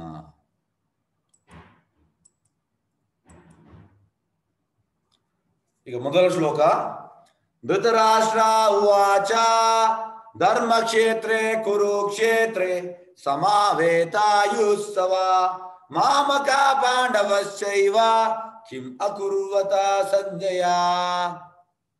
ಈ ಶ್ಲೋಕದಲ್ಲಿ ಧೃತರಾಷ್ಟ್ರ ಈಗ ಕೇಳು, ಧರ್ಮಕ್ಷೇತ್ರ ಅಂದ್ರೆ ಈ ಕುರುಕ್ಷೇತ್ರವು ಧರ್ಮಕ್ಷೇತ್ರ. ಇಲ್ಲಿ ಮಾಮಕ ಅಂದ್ರೆ ನನ್ನ ಮಕ್ಕಳು ಮತ್ತೆ ಪಾಂಡವರು, ಅವರು ಸೇರಿದ್ದಾರೆ, ಅವರು ಎಂತ ಮಾಡ್ತಿದಾರ ಅಂತ ಸಂಜಯನ ಹತ್ರ ಕೇಳ್ತಾ ಇದ್ದಾರೆ. ನೋಡಿ, ಸಂಜಯ ವೇದವ್ಯಾಸರ ಶಿಷ್ಯ. ಆ ವೇದವ್ಯಾಸರ ಕೃಪೆಯಿಂದ ಅವನಿಗೆ ನೇರ ದರ್ಶನ ಆಯ್ತು. ಅವ ಅಲ್ಲಿ ಹಸ್ತಿನಾಪುರದಲ್ಲಿ ಇದ್ರೂ ಕೂಡ ಅವನಿಗೆ ಎಲ್ಲವೂ ಕಂಡಿತ್ತು ಕುರುಕ್ಷೇತ್ರ ಎಂತೆಲ್ಲ ಆಗ್ತಾ ಉಂಟು. ಹಾಗಾಗಿ ಈ ಧೃತರಾಷ್ಟ್ರ ಪ್ರಶ್ನೆ ಅಂದ್ರೆ ಧರ್ಮಕ್ಷೇತ್ರ ಅನ್ನುವ ಕುರುಕ್ಷೇತ್ರದಲ್ಲಿ ಸೇರಿದ್ದಾರೆ ಕೌರವರು, ನನ್ನ ಮಕ್ಕಳು ಮತ್ತೆ ಪಾಂಡವರು, ಅವರು ಎಂತ ಮಾಡ್ತಿದ್ದಾರೆ ಅಂತ ಈಗ ಇಲ್ಲ ಇವನ ಪ್ರಶ್ನೆ. ಎಸ್, ಈಗ ನಿಮಗೆ ಇದು ಉದಾಹರಣೆ ಆ ಶ್ಲೋಕಕ್ಕೆ.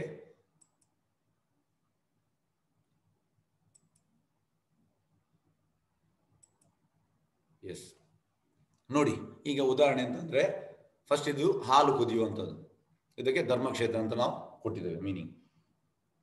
ಹೀಗೆ ಹೇಗಂದ್ರೆ ನಿಮಗೆಲ್ಲರಿಗೂ ಗೊತ್ತಿರ್ಬೋದು, ನಿಮ್ಮ ಮನೆಯಲ್ಲಿ ಮನೆ ಹೋಗ್ಲೆಲ್ಲ ಆಗುವಾಗ ನಾವು ಹಾಲನ್ನು ಕುದಿಸ್ತೇವೆ. ಹಾಲನ್ನು ಕುದಿಸುವುದಂದ್ರೆ ಶುಭ ಸೂಚಕ, ಅಂದ್ರೆ ಒಳ್ಳೆ ಯಾವ್ದಾದ್ರು ಮಾಡುವಾಗ ಹಾಲನ್ನು ಕುದಿಸ್ತೇವೆ.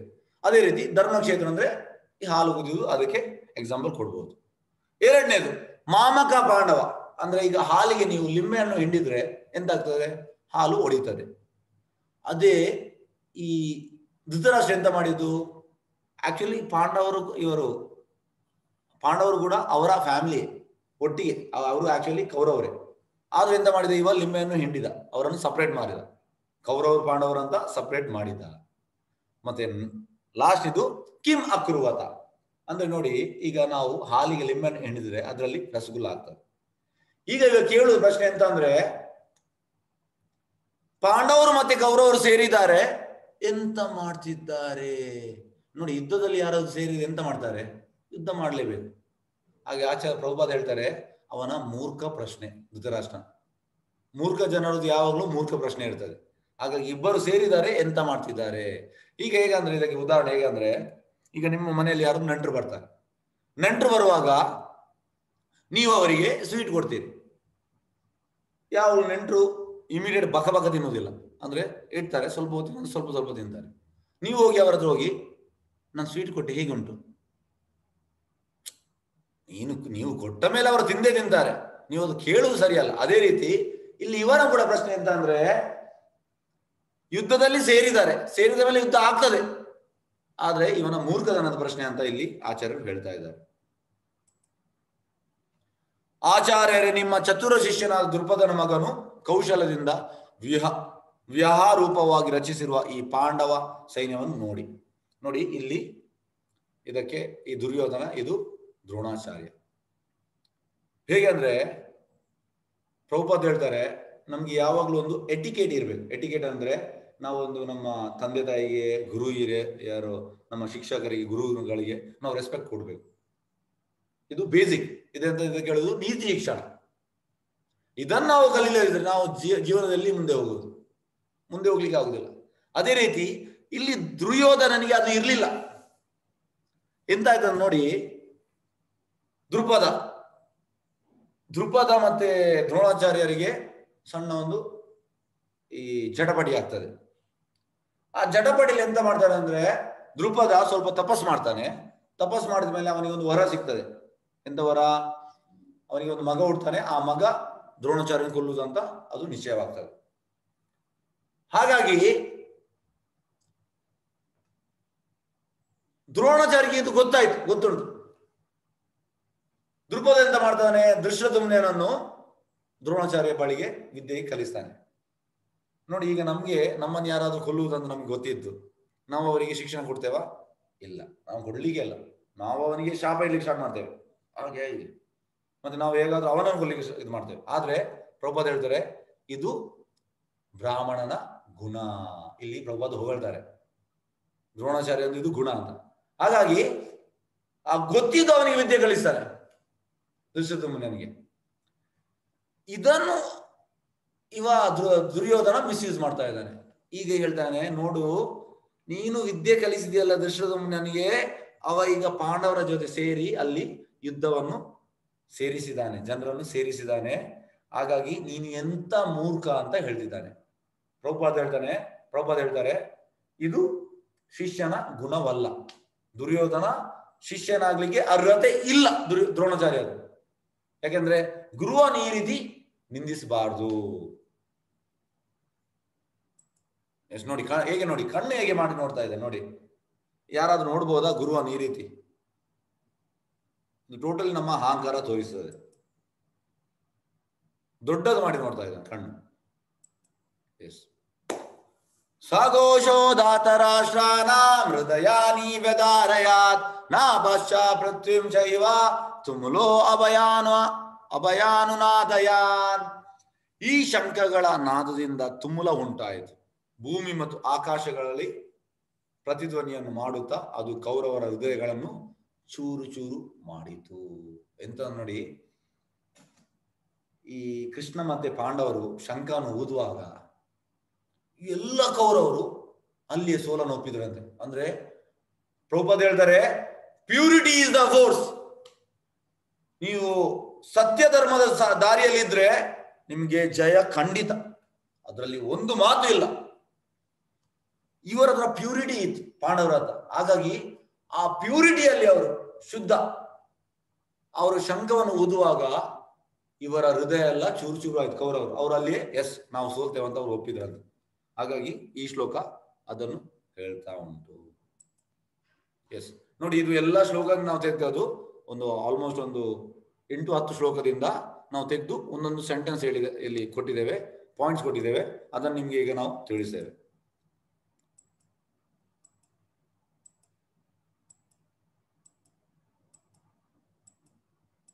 ಎಸ್ ಸಾರಿ, ಓಕೆ. ನೋಡಿ, ಈ 9 ಕಾರಣಗಳು ಪಾಂಡವರು ಗೆಲ್ತಾರೆ ಅನ್ನುವ 9 ಕಾರಣ ಉಂಟು. ಮೊದಲ ಕಾರಣ ಧರ್ಮಕ್ಷೇತ್ರ. ಈ ಕುರುಕ್ಷೇತ್ರ ಅನ್ನೋದು ಧರ್ಮಕ್ಷೇತ್ರ, ಮತ್ತೆ ಪಾಂಡವರು ಸತ್ಯ ಧರ್ಮದ ದಾರಿಯಲ್ಲಿ ಇದ್ರು. ಹಾಗಾಗಿ ಅವರು ಯುದ್ಧದಲ್ಲಿ ಗೆಲ್ಲುವುದು ನಿಶ್ಚಿತ ಅಂತ ಆ ಶ್ಲೋಕ ಹೇಳ್ತಾರೆ. ಎರಡನೇದು ದೈವಿಕ ರಥ. ಈ ರಥವನ್ನು ಕೊಟ್ಟದ್ದು ಅಗ್ನಿದೇವರು, ಫೈರ್ ಗಾಡ್, ಅಗ್ನಿದೇವರು ಕೊಟ್ಟಂತರ ರಥ. ಹಾಗಾಗಿ ಆ ರಥ ಕೂಡ ಶುಭ ಸೂಚಕ. ಮತ್ತೆ ಮೂರನೇದು ಕಪಿಧ್ವಜ. ನೋಡಿ, ಇದು ಕಪಿಧ್ವಜ ಅಂದ್ರೆ ಹನುಮಾನ್ ಫ್ಲಾಗ್. ಹೇಗಂದ್ರೆ ನೋಡಿ, ಪ್ರಭುಪಾದ ಇಲ್ಲಿ ಒಂದು ಒಳ್ಳೆ ಪಾಯಿಂಟ್, ಇದನ್ನು ನೀವು ಜೀವನದಲ್ಲಿ ತಗೊಳ್ಬಹುದು. ಯಾಕಂದ್ರೆ ಈ ಪಾಯಿಂಟ್ ನಿಮ್ಗೆ ಅಂದ್ರೆ ನಮ್ಮ ಜೀವನದಲ್ಲಿ ನಮ್ಗೆ ಮುಂದೆ ಹೋಗ್ಲಿಕ್ಕೆ ಈ ಪಾಯಿಂಟ್ ತುಂಬಾ ಅನುಕೂಲ. ನೋಡಿ, ಪ್ರಭುಪಾದ ಹೇಳ್ತಾರೆ ರಾಮಾಯಣದಲ್ಲಿ ಹನುಮಾನ್ ಎಂತ ಮಾಡಿದ್ರು, ಆ ಲಂಕೆಯನ್ನು ಸುಟ್ಟು ಭಸ್ಮ ಮಾಡಿದ್ರು.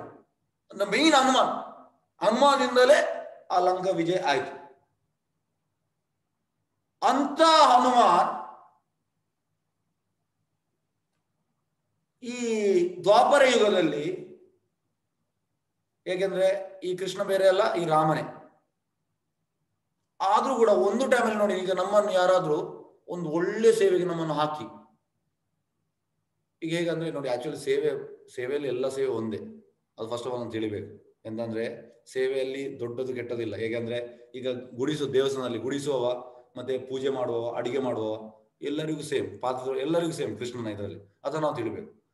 ಹೀಗೆ ಎಂತ ಅಂದ್ರೆ, ಈಗ ನಾವು ಭೌತಿಕ ಇದರಲ್ಲಿ ನಮ್ಮನ್ನು ಒಂದು ದೊಡ್ಡ ಮ್ಯಾನೇಜರ್ ನಮಗೆ ಪೋಸ್ಟ್ ಸಿಗ್ತದೆ, ಜನರಲ್ ಮ್ಯಾನೇಜರ್. ಮತ್ತೆ ನಮಗೆ ಅದನ್ನ ಡಿಮೋಷನ್ ಆಗಿ ನಮ್ಮನ್ನು ಒಂದು ಜಸ್ಟ್ ಒಂದು ಕ್ಲರ್ಕಿ ಮಾಡ್ತಾರೆ. ಆಗ ನಾವು ಅಲ್ಲಿ ಕೂತ್ಕೊಳ್ತೇವಾ? ಇಲ್ಲ. ಯಾಕೆಂದ್ರೆ ಇದು ಭೌತಿಕ ಇದು. ಆದ್ರೆ ಪ್ರಭುಪಾದ ಹೇಳ್ತಾರೆ ಹನುಮಾನಿಗೆ ಈ ರಾಮಾಯಣದಲ್ಲಿ ಉನ್ನತ ಉನ್ನತ ಸೇವೆ ಅಂದ್ರೆ ಎದುರಲ್ಲಿ ನಿಂತು ಯುದ್ಧ ಮಾಡಿದ್ರು. ರಾಮನಿಗೋಸ್ಕರ ಯುದ್ಧ ಮಾಡಿ ಯುದ್ಧದಲ್ಲಿ ಅವರು ಗೆಲ್ಲಿಸಿದ್ರು. ಮತ್ತೆ ಅವರಿಗೆ ಎಂತ ಅಂದ್ರೆ ಅಷ್ಟು ಶಕ್ತಿ ಇತ್ತು. ಹೇಗಂದ್ರೆ ಈ ಎಲ್ಲ ಸೈನಿಕರು ಎಷ್ಟೋ ಅಕ್ಷೌನಿ ಸೈನಿಕರಿದ್ರು, ಕೃಷ್ಣ ಅಂತ ಹೇಳ್ಬೋದಿತ್ತು, ಕೃಷ್ಣ ನೀವು ಸುಮ್ಮನೆ ಕೂತ್ಕೊಳ್ಳಿ ನಾನು ಎಲ್ಲರನ್ನು ಕೊಲ್ತೇನೆ ಅಂತ ಅವರಿಗೆ ಮಾಡ್ಬೋದಿತ್ತು. ಅದು ಹನುಮಾನಿಗೆ ಅವ್ರದ್ದು ಎಂತ ಇಲ್ಲ, ಅದು ಸಣ್ಣ ಕೆಲಸ ಅವ್ರದ್ದು. ಅದು ಕೂಡ ಎಂತ ಅಂದ್ರೆ ನೋಡಿ, ಅವರು ಆ ಧ್ವಜದಲ್ಲಿ ಅಂದ್ರೆ ಸೇವಕನಾಗಿ, ಅರ್ಜುನನ ಸೇವಕನಾಗಿ ಸೇವೆ ಮಾಡ್ಲಿಕ್ಕೆ ಹೊರಟ್ರು. ಪ್ರಭುಪಾದ ಹೇಳ್ತಾರೆ ಇದು ಸೇವಾ ಭಾವ ನಮ್ಮ ಹತ್ರ ಇರ್ಬೇಕು. ಹನುಮಾನಲ್ಲಿ ಎಂತ ಸೇವಾ ಭಾವ ಇತ್ತು ಆ ಸೇವಾ ಭಾವ ನಮ್ಮಲ್ಲಿ ಇರ್ಬೇಕು. ನಮ್ಗೆ ಒಮ್ಮೆ ಅಂತಂದ್ರೆ ನಮ್ಮ ದೊಡ್ಡ ಪೋಷ ಇದ್ದು ಮತ್ತೆ ನಮ್ಗೆ ಕೆಳಗೆ ಪೋಷ ಬರುವಾಗ ನಾನು ಅದನ್ನು ಮಾಡುದಿಲ್ಲ, ನಮ್ಗೆ ಸಿಟ್ಟು ಬರ್ತದೆ. ನಾನು ಯಾಕೆ, ನಾನು GM, ನಾನು ಇದು ಕ್ಲರ್ಕ್ ಆಗುದಿಲ್ಲ, ನಾವು ಕೆಲಸ ಬಿಡ್ತೇವೆ, ರಿಸೈನ್ ಮಾಡ್ತೇವೆ. ಆದ್ರೆ ಹನುಮಾನ್ ಹಾಗೆ ಮಾಡ್ಲಿಲ್ಲ. ಹನುಮಾನ್ ಅರ್ಜುನನ ಆ ಒಂದು ಕಪಿ ಧ್ವಜ ಆಗ್ಲಿಕ್ಕೆ ಸಿದ್ಧನಾದ. ಪ್ರಭುಪಾದ ಹೇಳ್ತಾರೆ ಹಾಗಾಗಿ ಎಲ್ಲಿ ಹನುಮಾನ್ ಇದ್ದಾನೆ ಅಲ್ಲಿ ವಿಜಯವು ನಿಶ್ಚಿತ ಅಂತ ಪ್ರಭುಪಾದ ಇಲ್ಲಿ ಹೇಳ್ತಾನೆ. ಮತ್ತೆ 4ನೇದು ಶಂಖನಾದ. ಶಂಖನಾದ ನಿಮ್ಗೆ ಆಲ್ರೆಡಿ ನಾನು ಶ್ಲೋಕ ಬಗ್ಗೆ ಹೇಳಿದ್ದೇನೆ. ಅಂದ್ರೆ ಪಾಂಡವರ ಆ ಶಂಖದಿಂದ ಅವರ ಹೃದಯ ಚೂರು ಚೂರು ಆಯ್ತು, ಅವರಲ್ಲಿ ಸೋಲನ್ನು ಒಪ್ಪಿದ್ರು. ಗಾಂಡೀವ ಅಂದ್ರೆ ಇವನ ಅಸ್ತ್ರ, ಅರ್ಜುನನ ಅಸ್ತ್ರ. ಅದು ಮಾಮೂಲಿ ಅಸ್ತ್ರ ಅಲ್ಲ, ಅದು ತುಂಬಾ ಪವರ್ಫುಲ್. ಪಶುಪತ ಅಸ್ತ್ರ ಅಂದ್ರೆ ಶಿವ ಕೊಟ್ಟಂತ ಅಸ್ತ್ರ, ಹಾಗಾಗಿ ಆ ಅಸ್ತ್ರ ಕೂಡ ತುಂಬಾ ಪವರ್ಫುಲ್. ತೆಕ್ತ ಜೀವಿತ ಅಂದ್ರೆ ದುರ್ಯೋಧನ ಅಲ್ಲಿ ಹೇಳ್ತಾನೆ ಒಂದು ಶ್ಲೋಕದಲ್ಲಿ, ನನ್ನ ಸೈಡಲ್ಲಿ ಕೂಡ ಒಳ್ಳೆ ಯೋಧರು ಇದ್ದಾರೆ, ಆದರೆ ಅವರೆಲ್ಲರೂ ನನಗೋಸ್ಕರ ದೇಹ ತ್ಯಾಗ ಮಾಡಲಿಕ್ಕೆ ಸಿದ್ಧರಿದ್ದಾರೆ. ಹಾಗಾಗಿ ಪ್ರಭುಪಾದಲ್ಲಿ ಅಲ್ಲಿ ಮೆನ್ಷನ್ ಮಾಡ್ತಾರೆ ದುರ್ಯೋಧನ ಬಾಯಿಂದಲೇ ಸೋಲು ಬಂತು ಅಂತ. ಅಂದ್ರೆ ನನಗೋಸ್ಕರ ಎಲ್ಲ ಯೋಧರು ಜೀವ ಕೊಡ್ಲಿಕ್ಕೆ ಸಿದ್ಧರಿದ್ದಾರೆ. ಮತ್ತೆ ಮೋಕ್ಷದ ಏಕಾದಶಿ, ಈ ಗೀತೆ ಹೇಳಿದು ಮೋಕ್ಷದ ಏಕಾದಶಿ ದಿವಸ. ಮತ್ತೆ ಭಾಗ್ಯಲಕ್ಷ್ಮಿ, ಎಲ್ಲಿ ಕೃಷ್ಣ ಇದ್ದಾನೆ ಅಲ್ಲಿ ಲಕ್ಷ್ಮಿ ಇದ್ದೇ ಇದೆ. ಋಷಿಕೇಶ ಕೃಷ್ಣ ಹೆಸರು, ಋಷಿಕ ಈಶ ಇಂದ್ರಿಯಗಳ ಒಡೆಯ. ಇಲ್ಲಿ ಕೃಷ್ಣ ಇದ್ದಾನೆ ಅಲ್ಲಿ ವಿಜಯವು ನಿಶ್ಚಿತ. ಹಾಗಾಗಿ ಈ 9 ಕಾರಣಗಳು ಎಂತಂದ್ರೆ ಪಾಂಡವರಿಗೆ ಯುದ್ಧದಲ್ಲಿ ಗೆಲುವು ಸಿಗ್ತದೆ ಅನ್ನುವ 9 ಕಾರಣಗಳು. ಎಸ್, ಈಗ ನೋಡಿ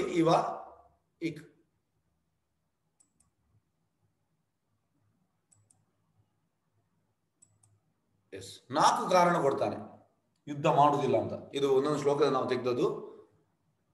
ಮೊದಲ 28ನೇ ಶ್ಲೋಕದಲ್ಲಿ ಸಹಾನುಭೂತಿ, ದಯೆ, ಅನುಕಂಪ.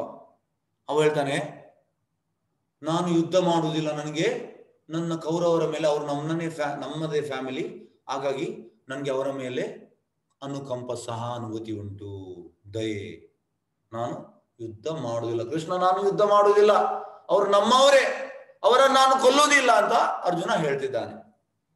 2ನೇದು 31ನೇ ಶ್ಲೋಕದಲ್ಲಿ ಎಂತ ಸಂತೋಷವಿಲ್ಲ. ಅರ್ಜುನ ಹೇಳ್ತಾನೆ ನಾನೀಗ ಯುದ್ಧದಲ್ಲಿ ಗೆದ್ದರೂ ನಮ್ಮವರೇ, ಕೌರವರು ನಮ್ಮವರೇ, ಅವರನ್ನು ಕೊಂದು ನನಗೆ ಸಂತೋಷವಿಲ್ಲ.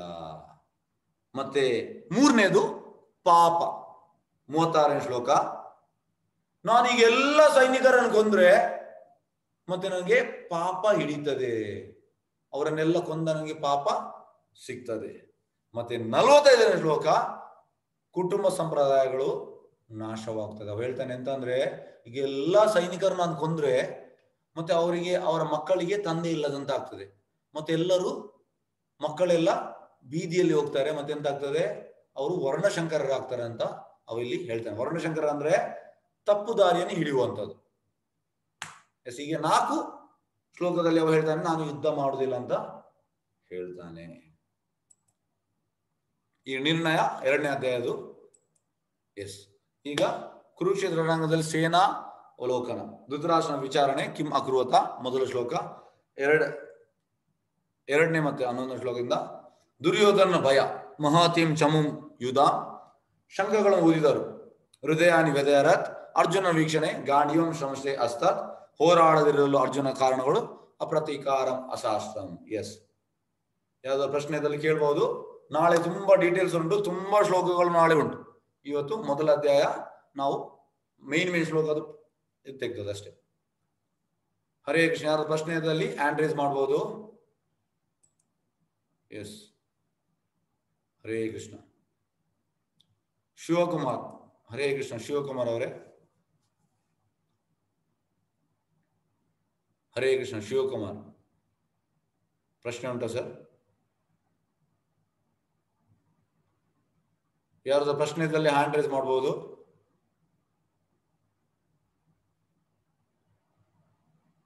ಸಾಗರ್, ಸಾಗರ್, ಹರೇ ಕೃಷ್ಣ.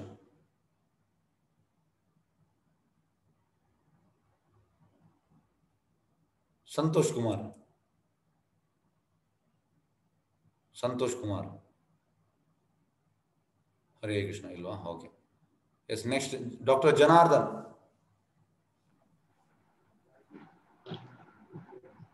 ಹರಿ ಓಂ. ಹರಿ ಓಂ. ಹರಿ ಓಂ. ನಮಸ್ತೆ. ನಮಸ್ಕಾರ. ನಮಸ್ತೆ. ಭಗವದ್ಗೀತೆ ಆರಂಭವಾದ್ದು ಯುದ್ಧ ಭೂಮಿಯಲ್ಲಿ ಎಂದು ನನ್ಗೆ ಅರ್ಥ ಆಯ್ತು. ಶ್ರೀಕೃಷ್ಣ ಅಹಿಂಸಾ ರೂಪ ಅಂತ ನಾವು ಕೇಳಿದ್ದೇವೆ. ಇಲ್ಲ ಇಲ್ಲ, ಆದ್ರೆ ಅಹಿಂಸಾ ರೂಪ ಅಲ್ಲ, ಅಹಿಂಸಾ ರೂಪ ಅಲ್ಲ, ತಪ್ಪು ಸರ್. ನಾವು ದೇವತಾ ಮನುಷ್ಯರಾಗಿ ನಾವು ಪೂಜೆ ಮಾಡ್ತೇವೆ. ನೋಡಿ, ಎಲ್ಲಿ ನಾವು ಯುದ್ಧ ಮಾಡ್ಬೇಕು ಅಲ್ಲಿ ಯುದ್ಧ ಮಾಡ್ಲೇಬೇಕು. ಅಹಿಂಸಾ ರೂಪ ಅಲ್ಲ, ಅದು ತಪ್ಪು. ಯಾಕಂದ್ರೆ ಭಗವಂತ ಹಾಗೆ ಹೇಳುವುದಿಲ್ಲ. ಯುದ್ಧ ಮಾಡೋದು ಯಾಕೆ ಹೇಳ್ತಾನೆ? ಅಹಿಂಸಾ ರೂಪ ಅಲ್ಲ. ಅದಕ್ಕೆ ಹೇಳುದು ನಾವು ಎಂತಂದ್ರೆ, ಈ ಭಗವದ್ಗೀತೆ ಎಲ್ಲ ತುಂಬಾ ಮಂದಿ ಬರ್ತಿದ್ದಾರೆ, ಅದೆಲ್ಲ ಎಂತ ಹೇಳುದಂದ್ರೆ ಆ ತಪ್ಪು ತಪ್ಪು ಅಲ್ಲಿ ಕಲ್ಪನೆ ಕೊಟ್ಟಿದ್ದಾರೆ. ಅದಕ್ಕೆ ನಮ್ಗೆ ಹೇಳುದು ಭಗವದ್ಗೀತೆ ಯಥಾರೂಪ. ಯಥಾರೂಪ ಅಂದ್ರೆ ಕೃಷ್ಣ ಹೇಗೆ ಹೇಳಿದಾನೆ ಹಾಗೆ ಯುದ್ಧ ಮಾಡ್ಬೇಕು. ಹೇಗೆಂದ್ರೆ ಶಾಸ್ತ್ರದಲ್ಲಿ ಉಂಟು. ಈಗ ನಿಮ್ಮ ಮನೆಗೆ ಯಾರಾದ್ರೂ ನಿಮ್ಮ ಬೆಂಕಿ ಕೊಟ್ರೆ, ನಿಮ್ಮನ್ನ ಹಾವಿಂದ ಸಾಯಿಸ್ಲಿಕ್ಕೆ ನೋಡಿದ್ರೆ, ಆಗ ನೀವು ಅವನನ್ನು ಕೊಲ್ಬಹುದು. ನಮ್ಮ ಪ್ರೊಟೆಕ್ಷನ್, ನಮ್ಮ ಪ್ರಾಣವನ್ನು ಯಾರಾದ್ರೂ ನಮ್ಮ ಬಂದ್ರೆ ಆಗ ಅದರಲ್ಲಿ ಏನು ತಪ್ಪು ಇಲ್ಲ. ಗೊತ್ತಾಯ್ತು ಸರ್?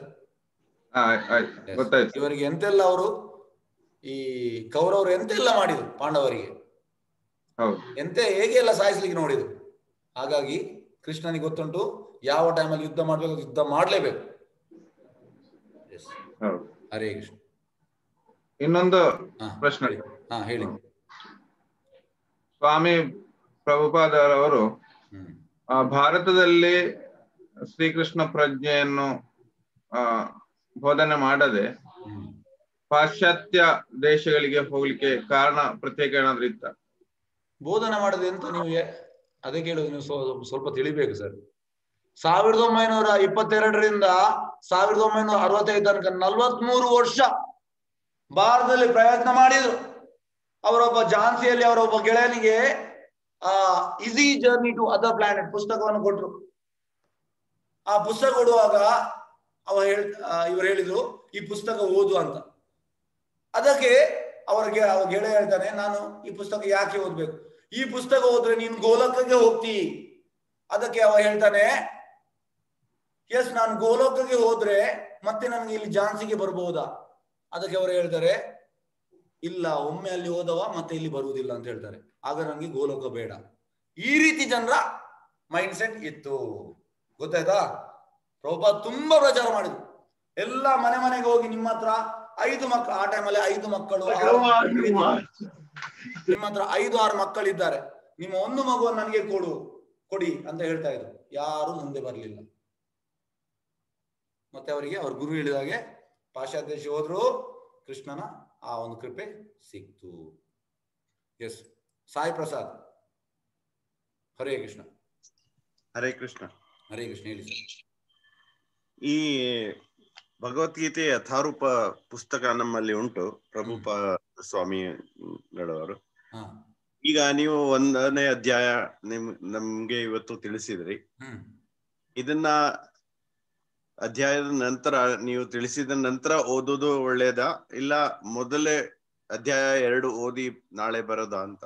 ನೋಡಿ, ತಿಳಿಸಿದ ನಂತರ ಓದ್ರೆ ಒಳ್ಳೇದು. ಆದ್ರೆ ನೀವು ಓದಿ, ಯಾಕಂದ್ರೆ ನೋಡಿ, ತಿಳಿಸಿದ ನಂತರ ಹೋದ್ರೆ ನಿಮಗೆ ಕರೆಕ್ಟ್ ಆಗಿ ಅದು ಹಿಡಿತದೆ. ಅದು ಕೂಡ ಮೈನ್ ಹೇಗೆ ಶ್ಲೋಕ ಮತ್ತೆ ಅಂತ ಹೇಳುದು, ನೀವು ಭಾವಾರ್ಥ ಓದ್ಬೋದು. ಭಾವಾರ್ಥ ಶ್ಲೋಕ ಮತ್ತೆ ಅನುವಾದ ಓದಬೇಡಿ, ಭಾವಾರ್ಥ ಓದ್ತಾ ಬನ್ನಿ. ಹಾಗೆ ನಿಮ್ಗೆ ಸಾಧಾರಣ ಒಂದು ಗ್ಲಿಮ್ಸ್ ಸಿಗ್ತದೆ. ನಾನು ಹೇಳುವಾಗ ನಿಮ್ಗೆ ಅದು ತುಂಬಾ ಗ್ರಹಣೆ ಆಗ್ತದೆ. ಭಾವಾರ್ಥ ಓದಿ, ಭಾವಾರ್ಥ.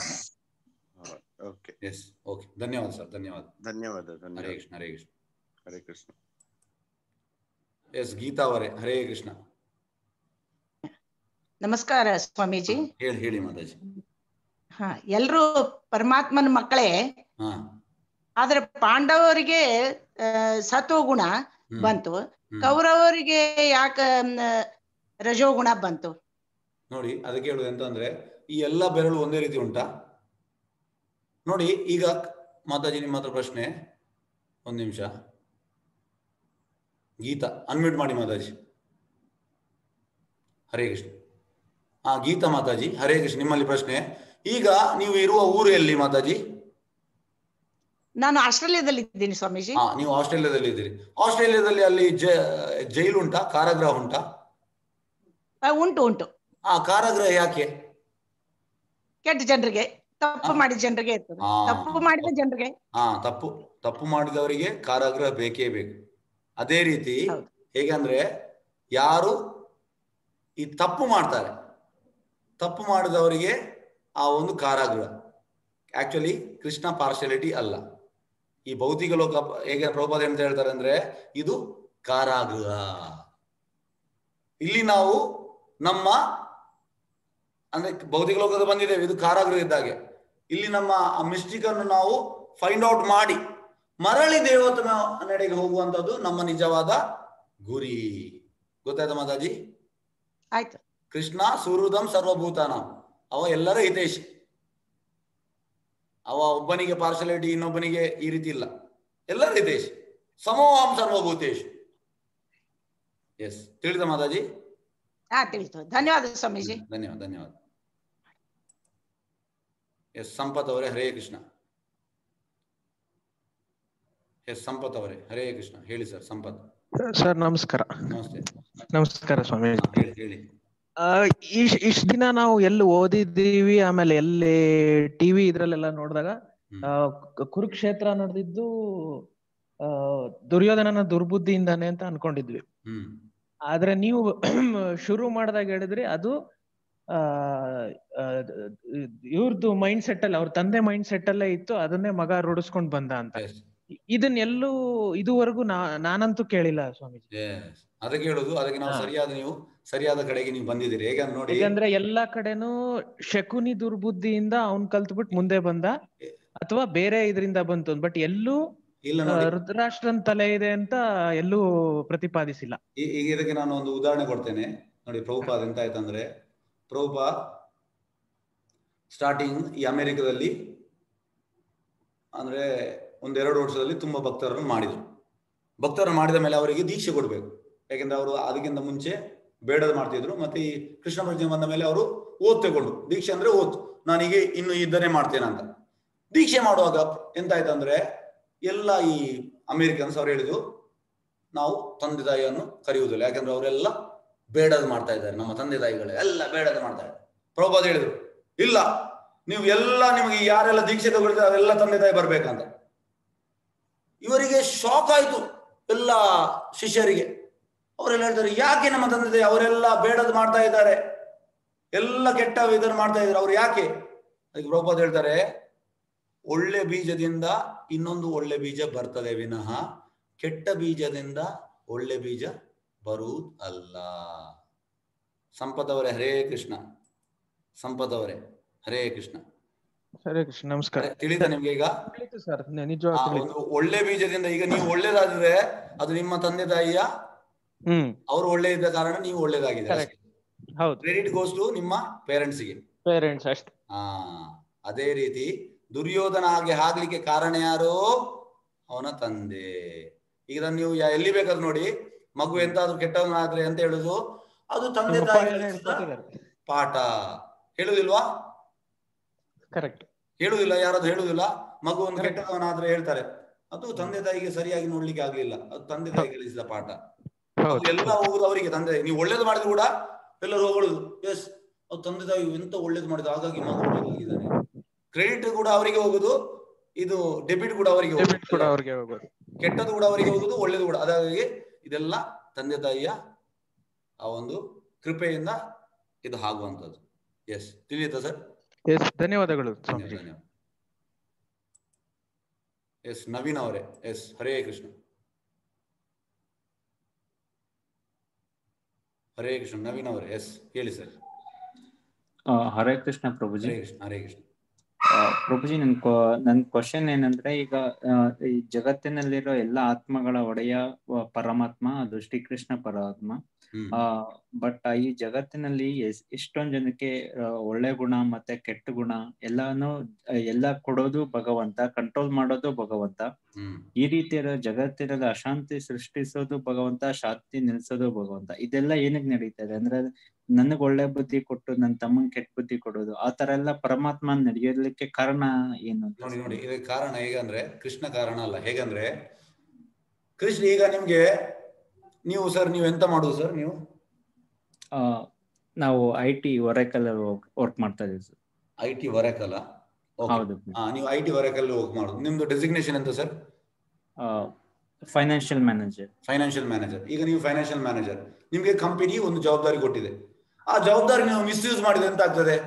ಈಗ ನೀವು ಸರ್ಟನ್ ಒಂದು ಇದು ಅಸೈನ್ಮೆಂಟ್ ಕೊಟ್ಟಿದ್ದಾರೆ, ಈಗ ಮಾಡುವಂತ, ನೀವು ಅದನ್ನು ಬಿಟ್ಟು ನಿಮ್ಮ ಪ್ರಕಾರ ಒಟ್ಟು ನೀವು ಮಾಡಿದ್ರೆ ಎಂತ ಆಗ್ತದೆ?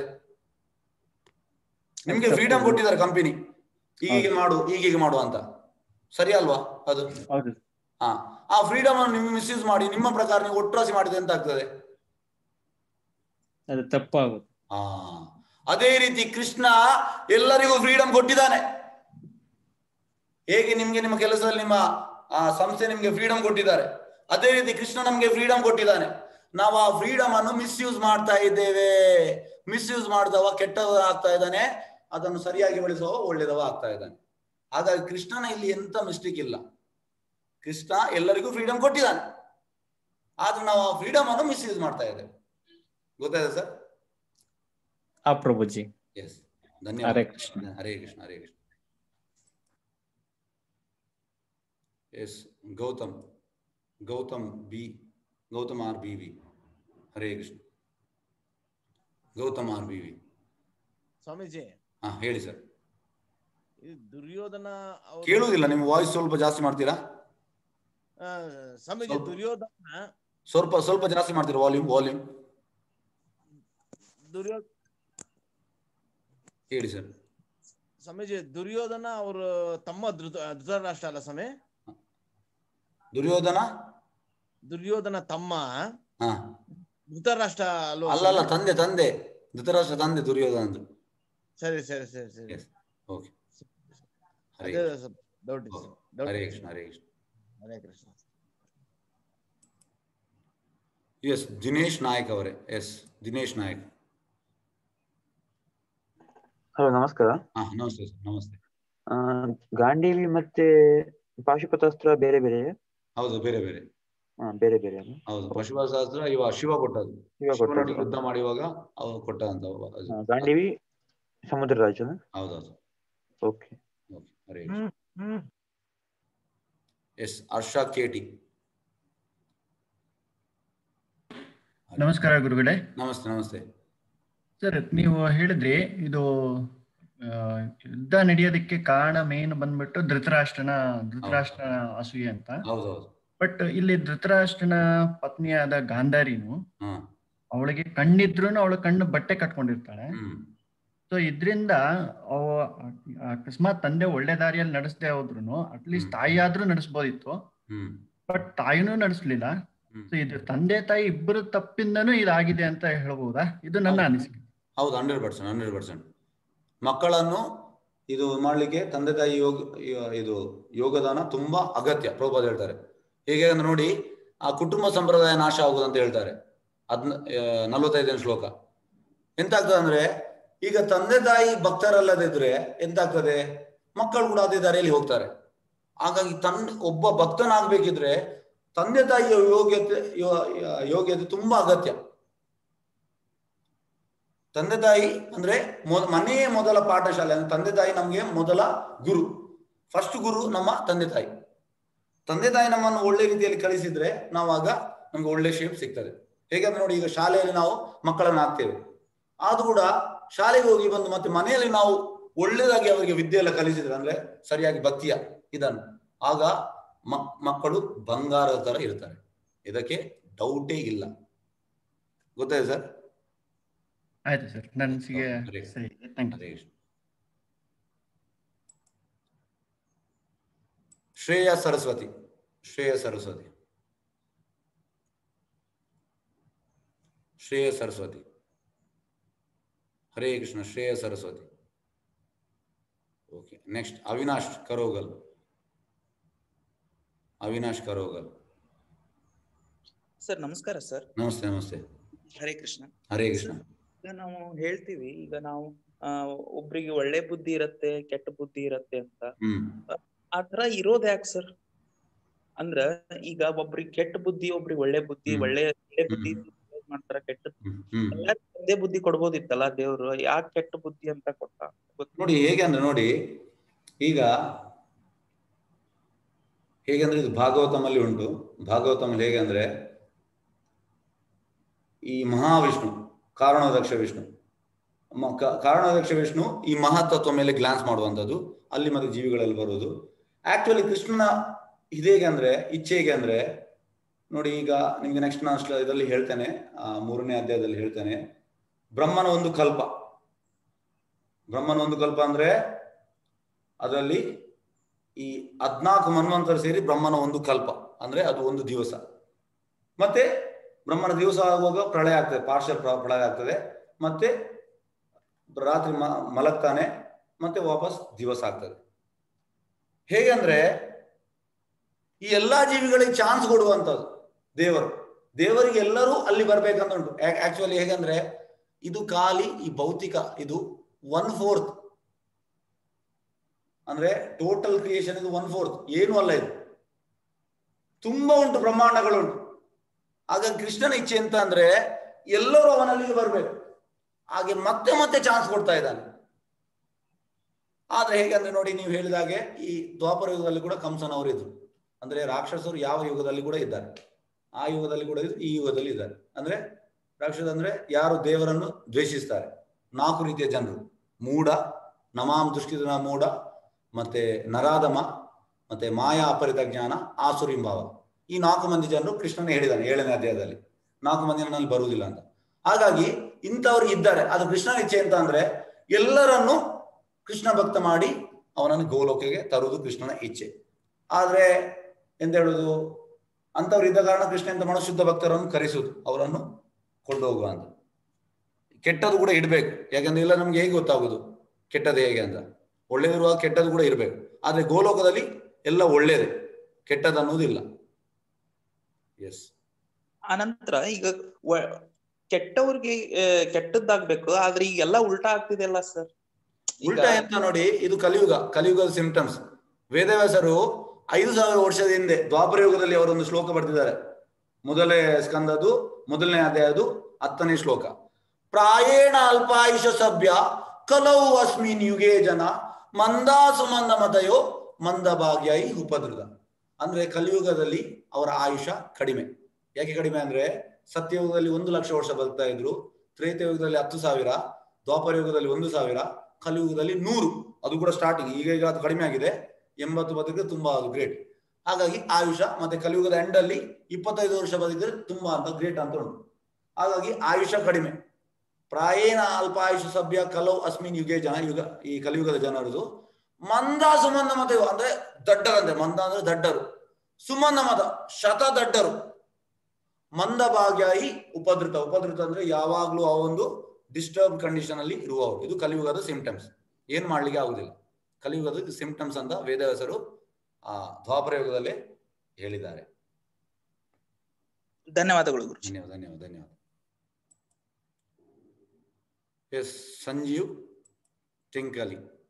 ಸಂಜೀವ್ ತಿಂಕಳಿ. ನಮಸ್ತೆ. ನಮಸ್ತೆ. ಈಗ ತಾನೇ ಹೇಳಿದ್ರಿ ನೀವು, ಉಪನಿಷತ್ ಗಾವು ದುಗ್ಧೋ ಗೋಪಾಲನಂದನ ಪಾರ್ಥೋವಸ್ಥಾ ಸುದ್ದಿರಿ ಭುಕ್ತಂ ದುಪ್ತಂ ಗೀತಾಮೃತ ಅಂತೇಳಿ. ಹಾಗಾದ್ರೆ ಇಲ್ಲಿ ಭಗವದ್ಗೀತೆಯನ್ನ ಶ್ರೀಕೃಷ್ಣನ ಗೀತಾಮೃತ ಅಂತ ಅರ್ಥೈಸಬಹುದಾ ಅಥವಾ ಉಪನಿಷತ್ಗಳ ಒಟ್ಟು ಸಾರ ಅಂತ ಅರ್ಥೈಸಬಹುದಾ ಅಂತ ಒಂದು ಇದಕ್ಕೆ ಹೇಗೆ ಅಂದ್ರೆ 15ನೇ ಅಧ್ಯಾಯದ 15ನೇ ಶ್ಲೋಕದಲ್ಲಿ ಉಂಟು. ಕೃಷ್ಣ ಎಂತ ಹೇಳಿದಾನೆ? ಕೃಷ್ಣ ಸರ್ವಸ್ಯ ಚಾಹಂ ಹೃದಯ ಸನ್ನಿವಿಷ್ಟೋ ಮತ್ತಾ ಸ್ಮೃತಿ ಜ್ಞಾನಂ ಅಪೋಹನಂ ಚ ವೇದೇಶ ಸರ್ವೇರಹಮೇವ ವೇದ್ಯೋ ವೇದಾಂತ ಕೃತ್ ವೇದವಾದ. ಅಂದ್ರೆ ಈ ಎಲ್ಲಾ ವೇದಗಳ ತಿಳಿಬೇಕಾದದ್ದು ಯಾರನ್ನು? ಕೃಷ್ಣನನ್ನು. ವೇದಾಂತ ಕೃತ್ ಯಾರು? ಕೃಷ್ಣ. ಹಾಗಾಗಿ ಇದು ಲೇಟರ್ ಬರ್ತದೆ ಸರ್, ಎಲ್ಲ ಇದಕ್ಕೆ ಡೆಫಿನೇಷನ್ ಉಂಟು. 15ನೇ ಅಧ್ಯಾಯದಲ್ಲಿ ಇದರ ನೀವು ಡೀಟೇಲ್ ಆಗಿ ತಿಳಿಬಹುದು ಸರ್. ಓಕೆ, ಧನ್ಯವಾದಗಳು. ಹರೇ ಕೃಷ್ಣ. ಎಸ್ ಗಣೇಶ್ ಪಾಟೀಲ್, ಸಾರಿ ಗಣೇಶ್ ಪಾಟೀಲ್. ಹರೇ ಕೃಷ್ಣ ಸರ್. ಹರೇ ಕೃಷ್ಣ. ಗಣೇಶ್ ಪಾಟೀಲ್.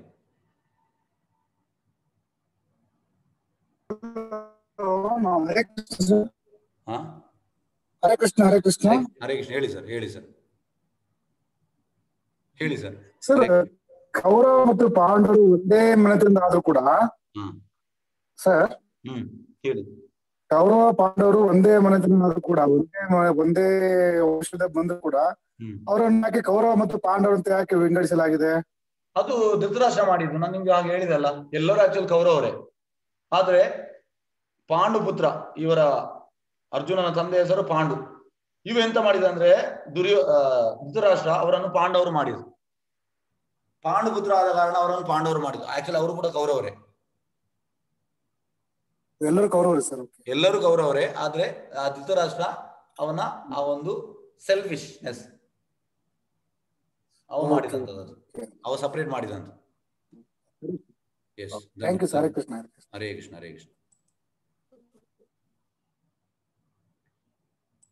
ಸಂತ್ ಬಾಬು. ಹರೇ ಕೃಷ್ಣ.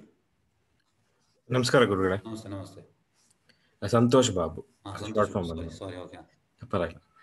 ಈ ರೆಫರೆನ್ಸ್ ಬುಕ್ ಒಂದು ಎಲ್ಲಿ ಇಸ್ಕೋಬಹುದು, ಎಲ್ಲಿ ತಗೋಬಹುದು? ಆ ರೆಫರೆನ್ಸ್ ಬುಕ್ ಇಲ್ಲಿ ನಮ್ಮ ಅಡ್ಮಿನ್ ಇದ್ದಾರೆ, ಅವ್ರು ನಿಮ್ಗೆ ತಿಳಿಸ್ತಾರೆ. ನಿಮ್ಗೆ ಪುಸ್ತಕ ಬೇಕಿತ್ತಾ? ಹೌದು.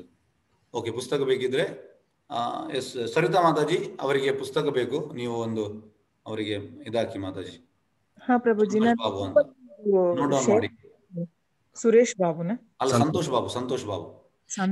ಇದು ರೆಫರೆನ್ಸ್ಗೆ ನಾವು ನಮ್ದು ಕೆಲಸ ಎಲ್ಲ ಇಂಗ್ಲಿಷ್ ಅಲ್ಲೇ, ರೆಫರೆನ್ಸ್ ಇಂಗ್ಲಿಷ್ ವಾಸಿನಾ ಇಲ್ಲ ಕನ್ನಡ ವಾಸಿನಾ ಅಂತ? ಇಂಗ್ಲಿಷ್ ತಗೊಳ್ಳಿ ಸರ್. ನೋಡಿ, ನಾನು ಕೂಡ ನಂದು, ನೀವು ನಂಬ್ತೀರಾ ಬಿಡ್ತೀರಾ, ಈಗ ಇದು ನಂದು 8th ಬ್ಯಾಚ್, ಜೂನಲ್ಲಿ ಸ್ಟಾರ್ಟ್ ಮಾಡಿದ್ದು. ನಾನು ಒಂದು ಎಂತ ಹೇಳೋದು 2018 ಈ ಸಂಸ್ಥೆಯಲ್ಲಿ ಇದ್ದೇನೆ. 2007 ಪುಸ್ತಕ ತೆಗೆದದ್ದು. ನಾನು ಓದಿದ್ದು ಇಂಗ್ಲೀಷಲ್ಲೇ ಫಸ್ಟ್ ಟೈಮ್. ನಾನೀಗ ಅಂದ್ರೆ ಎಷ್ಟು 12 ವರ್ಷದ ನಂತರ ನಾನು ಕನ್ನಡ ಈಗ ಸ್ವಲ್ಪ ಓದ್ಲಿಕ್ಕೆ ಸ್ಟಾರ್ಟ್ ಮಾಡಿದ್ದೇನೆ. ಎಸ್, ಇಂಗ್ಲಿಷ್ ಒಳ್ಳೆ. ಗುರುಗಳ ಇನ್ನೊಂದು ಪ್ರಶ್ನೆ ಇತ್ತು, ವೆರಿ ಬೇಸಿಕ್. ಯಾವಾಗ್ಲೂ ಈ ವೇದಗಳಿಗೂ ಭಗವದ್ಗೀತಕ್ಕೂ ಏನ್ ವ್ಯತ್ಯಾಸ? ನೋಡಿ, ಎಂತ ಅಂದ್ರೆ ಇದಕ್ಕೆ ಪ್ರಭುಪಾದ ಎಂತ ಹೇಳ್ತಾರೆ ಅಂದ್ರೆ, ಈಗ ಜೈಲಲ್ಲಿ ನೋಡಿ, ಇದಕ್ಕೆ ಆ ಜೈಲಿಗಿಂತ ಮುಂಚೆ ನಾನು ಆ ವೇದಗಳ ಬಗ್ಗೆ ಹೇಳ್ತೇನೆ ನಿಮ್ಗೆ.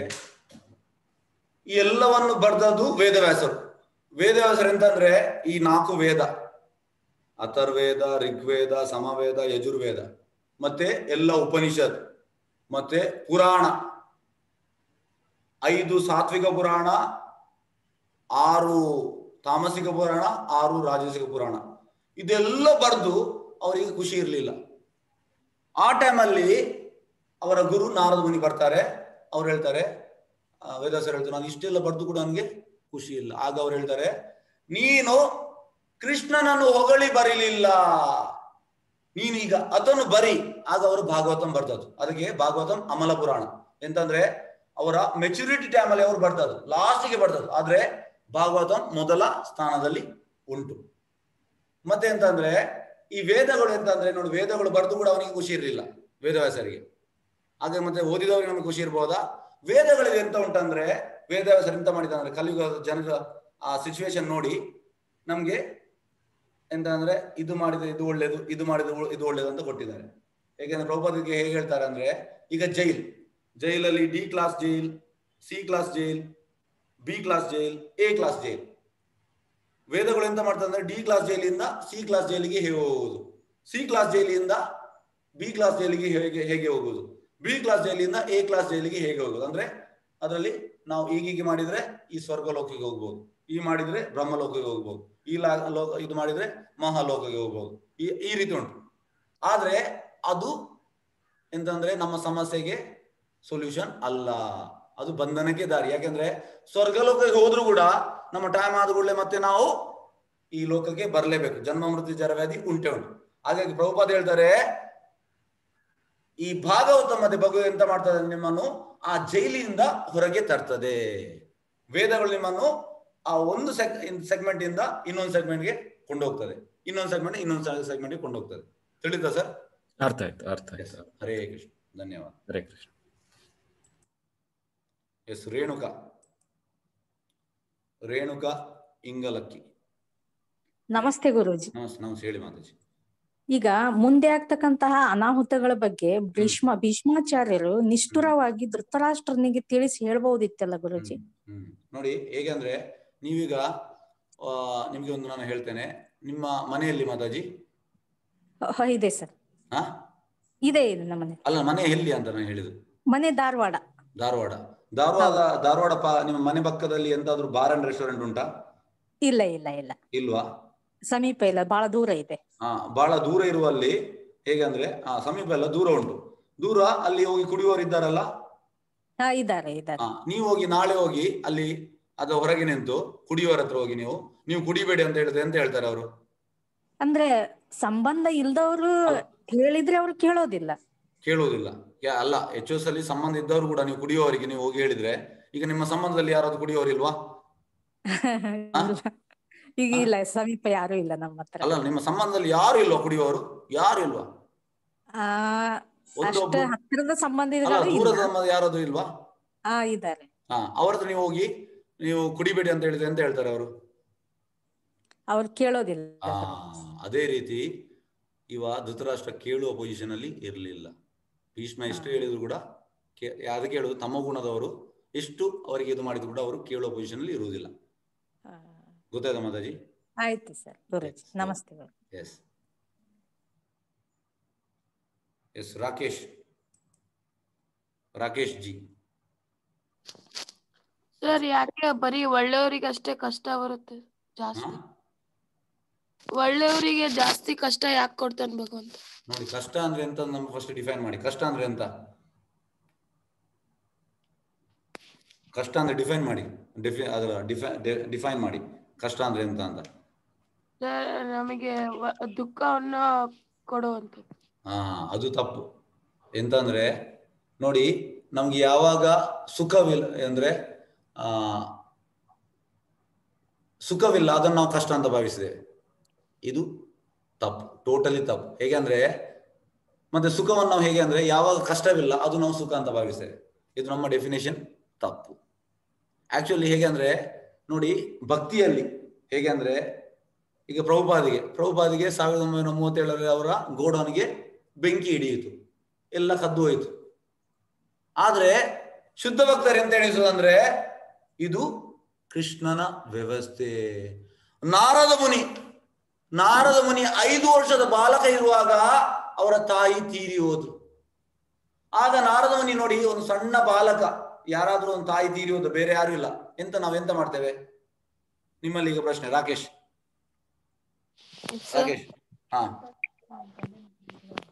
ರಾಕೇಶ್, ಈಗ ಸಣ್ಣ ಬಾಲಕ, 5 ವರ್ಷದ ಬಾಲಕ, ಬೇರೆ ಯಾರು ಇಲ್ಲ, ತಾಯಿ ತೀರಿ ಹೋದ್ರೆ ಎಂತ ಮಾಡ್ತಾನೆ ಮಂಗು? ಹಲೋ ರಾಕೇಶ್ ಅವರೇ, ಹಲೋ. ಎಂತ ಮಾಡ್ತಾನೆ? 5 ವರ್ಷದ ಬಾಲಕ, ತಾಯಿ ತೀರಿ ಹೋದ್ರು, ಬೇರೆ ಯಾರು ಇಲ್ಲ ಅವನಿಗೆ ಆಸರೆ, ಎಂತ ಮಾಡ್ತಾನೆ? ಅನಾಥ ಆಗ್ತಾನೆ ಸರ್. ಅಲ್ಲ, ಎಂತ ಅನಾಥ ಬಿಡಿ, ಎಂತ ಮಾಡ್ತಾನೆ ಆ ಮೂಮೆಂಟ್ಗೆ? ಕೂಗ್ತಾನ? ಸರ್, ಅವನಿಗೆ ಗೊತ್ತೇ ಆಗ್ತಿರಲ್ಲ ಏನ್ ಮಾಡ್ಬೇಕು ಮುಂದೆ. ಆದ್ರೆ ನಾರದ ಮುನಿ ಆಗಿರ್ಲಿಲ್ಲ. ನಾರದ ಮುನಿ ಅಂತ ಹೇಳಿದ್ರೆ ಇದೆಲ್ಲ ದೇವರ ಇಚ್ಛೆ, ದೇವರಿಗೆ ಎಂತದ್ದು ನನ್ನಲ್ಲಿ ಪ್ಲಾನ್ ಉಂಟು ಅಂತ ಮತ್ತೆ ಅವರು ತಪಸ್ ಮಾಡ್ಲಿಕ್ಕೆ ಸ್ಟಾರ್ಟ್ ಮಾಡಿದ್ರು. ಹಾಗಾಗಿ ಶುದ್ಧ ಭಕ್ತರು ಆ ಕಷ್ಟ ಕೂಡ ದೇವರ ಇಚ್ಛೆ ಅಂತ ಎಣಿಸ್ತಾರೆ. ಆದ್ರೆ ನಾವೆಂತ ಮಾಡ್ತೇವೆ, ನಮ್ಗೆ ನಾವು ಕಷ್ಟ ಬಂದಾಗ ವೆಂಕಟರಮಣ ಅಂತ ಹೇಳ್ತೇವೆ. ಇದು ನಮ್ಮ ಕಂಡೀಷನ್. ಸುಖ ಬರುವಾಗ ನಾವು ಸೋಫಾದಲ್ಲಿ ಹೀಗೆ ಕೂತ್ಕೊಂಡು ಚೆನ್ನಾಗಿ ಆರಾಮ್ಸೆ ಇರ್ತೇವೆ. ಹಾಗಾಗಿ ನಾವು ಡಿಫೈನ್ ಕೂಡ ಮಾಡ್ಬೇಕು ಎಂತ ಕಷ್ಟ ಅಂತ. ಹರೇ ಕೃಷ್ಣ. ತಿಳಿತಾ ನಿಮಗೆ ಪ್ರಶ್ನೆಗೆ? ನಿಮ್ಮ ಪ್ರಶ್ನೆಗೆ ಉತ್ತರ? ಹರೇ ಕೃಷ್ಣ. ಹರೇ ಕೃಷ್ಣ. ಎಸ್, ಹಾಗಾದ್ರೆ ನಾವು ಮುಕ್ತಾಯ ಮಾಡುವ. ನಾಳೆ ಕಾಣುವ. ನಾಳೆ ಸ್ವಲ್ಪ ಬೇಗ ಸ್ಟಾರ್ಟ್ ಮಾಡುವ. ಒಂದು 5:45 ಸ್ಟಾರ್ಟ್ ಮಾಡುವ. ದೊಡ್ಡ ಅಧ್ಯಾಯ, ತುಂಬಾ ಶ್ಲೋಕಗಳುಂಟು. ಒಂದು ನಿಮಿಷ. ವಾಂಛಾ ಕಲ್ಪತರೋಭಿಶ್ಚ ಕೃಪಾ ಸಿಂಧುಭ್ಯವಚ ಪತಿತನಾಂ ಪಾವನ್ಯೋಭ್ಯೋ ವೈಷ್ಣವ್ಯೋಭ್ಯೋ ನಮೋ ನಮಃ. ಅನಂತ ಕೋಟಿ ವೈಷ್ಣವ ವೃಂದ ಕಿ ಜೈ. ನಾಮಾಚಾರ್ಯ ಶ್ರೀ ಹರಿದಾಸ್ ಠಾಕೂರ್ ಕಿ ಜೈ. ಹರೇ ಕೃಷ್ಣ. ಧನ್ಯವಾದ. ಹರೇ ಕೃಷ್ಣ. ಹರೇ ಕೃಷ್ಣ ಪ್ರಭುಜಿ. ಧನ್ಯವಾದ. ಹರೇ ಕೃಷ್ಣ ಪ್ರಭುಜಿ. ಹರೇ ಕೃಷ್ಣ ಪ್ರಭುಜಿ. ಹರೇ ಕೃಷ್ಣ. ಹರೇ ಕೃಷ್ಣ ಗುರುಜಿ. ಹರೇ ಕೃಷ್ಣ ಪ್ರಭುಜಿ. ಹರೇ ಕೃಷ್ಣ. ಹರೇ ಕೃಷ್ಣ. ಹರೇ ಕೃಷ್ಣ. ಹರೇ ಕೃಷ್ಣ ಪ್ರಭುಜಿ. ಹರೇ ಕೃಷ್ಣ. ಹರೇ ಕೃಷ್ಣ. ಹರೇ ಕೃಷ್ಣ ಕೃಷ್ಣ ಪ್ರಭು. ಹರೇ ಕೃಷ್ಣ. ಹರೇ ಕೃಷ್ಣ. ಹರೇ ಕೃಷ್ಣ. ಹರೇ ಕೃಷ್ಣ. ಹರೇ ಕೃಷ್ಣ. ಹರೇ ಕೃಷ್ಣ. ಹರೇ ಕೃಷ್ಣ. ಕೃಷ್ಣ. ಹರೇ ಕೃಷ್ಣ ಪ್ರಭುಜಿ. ಹರೇ ಕೃಷ್ಣ. ಹರೇ ಕೃಷ್ಣ. ಹರೇ ಕೃಷ್ಣ ಪ್ರಭುಜಿ. ಹರೇ ಕೃಷ್ಣ.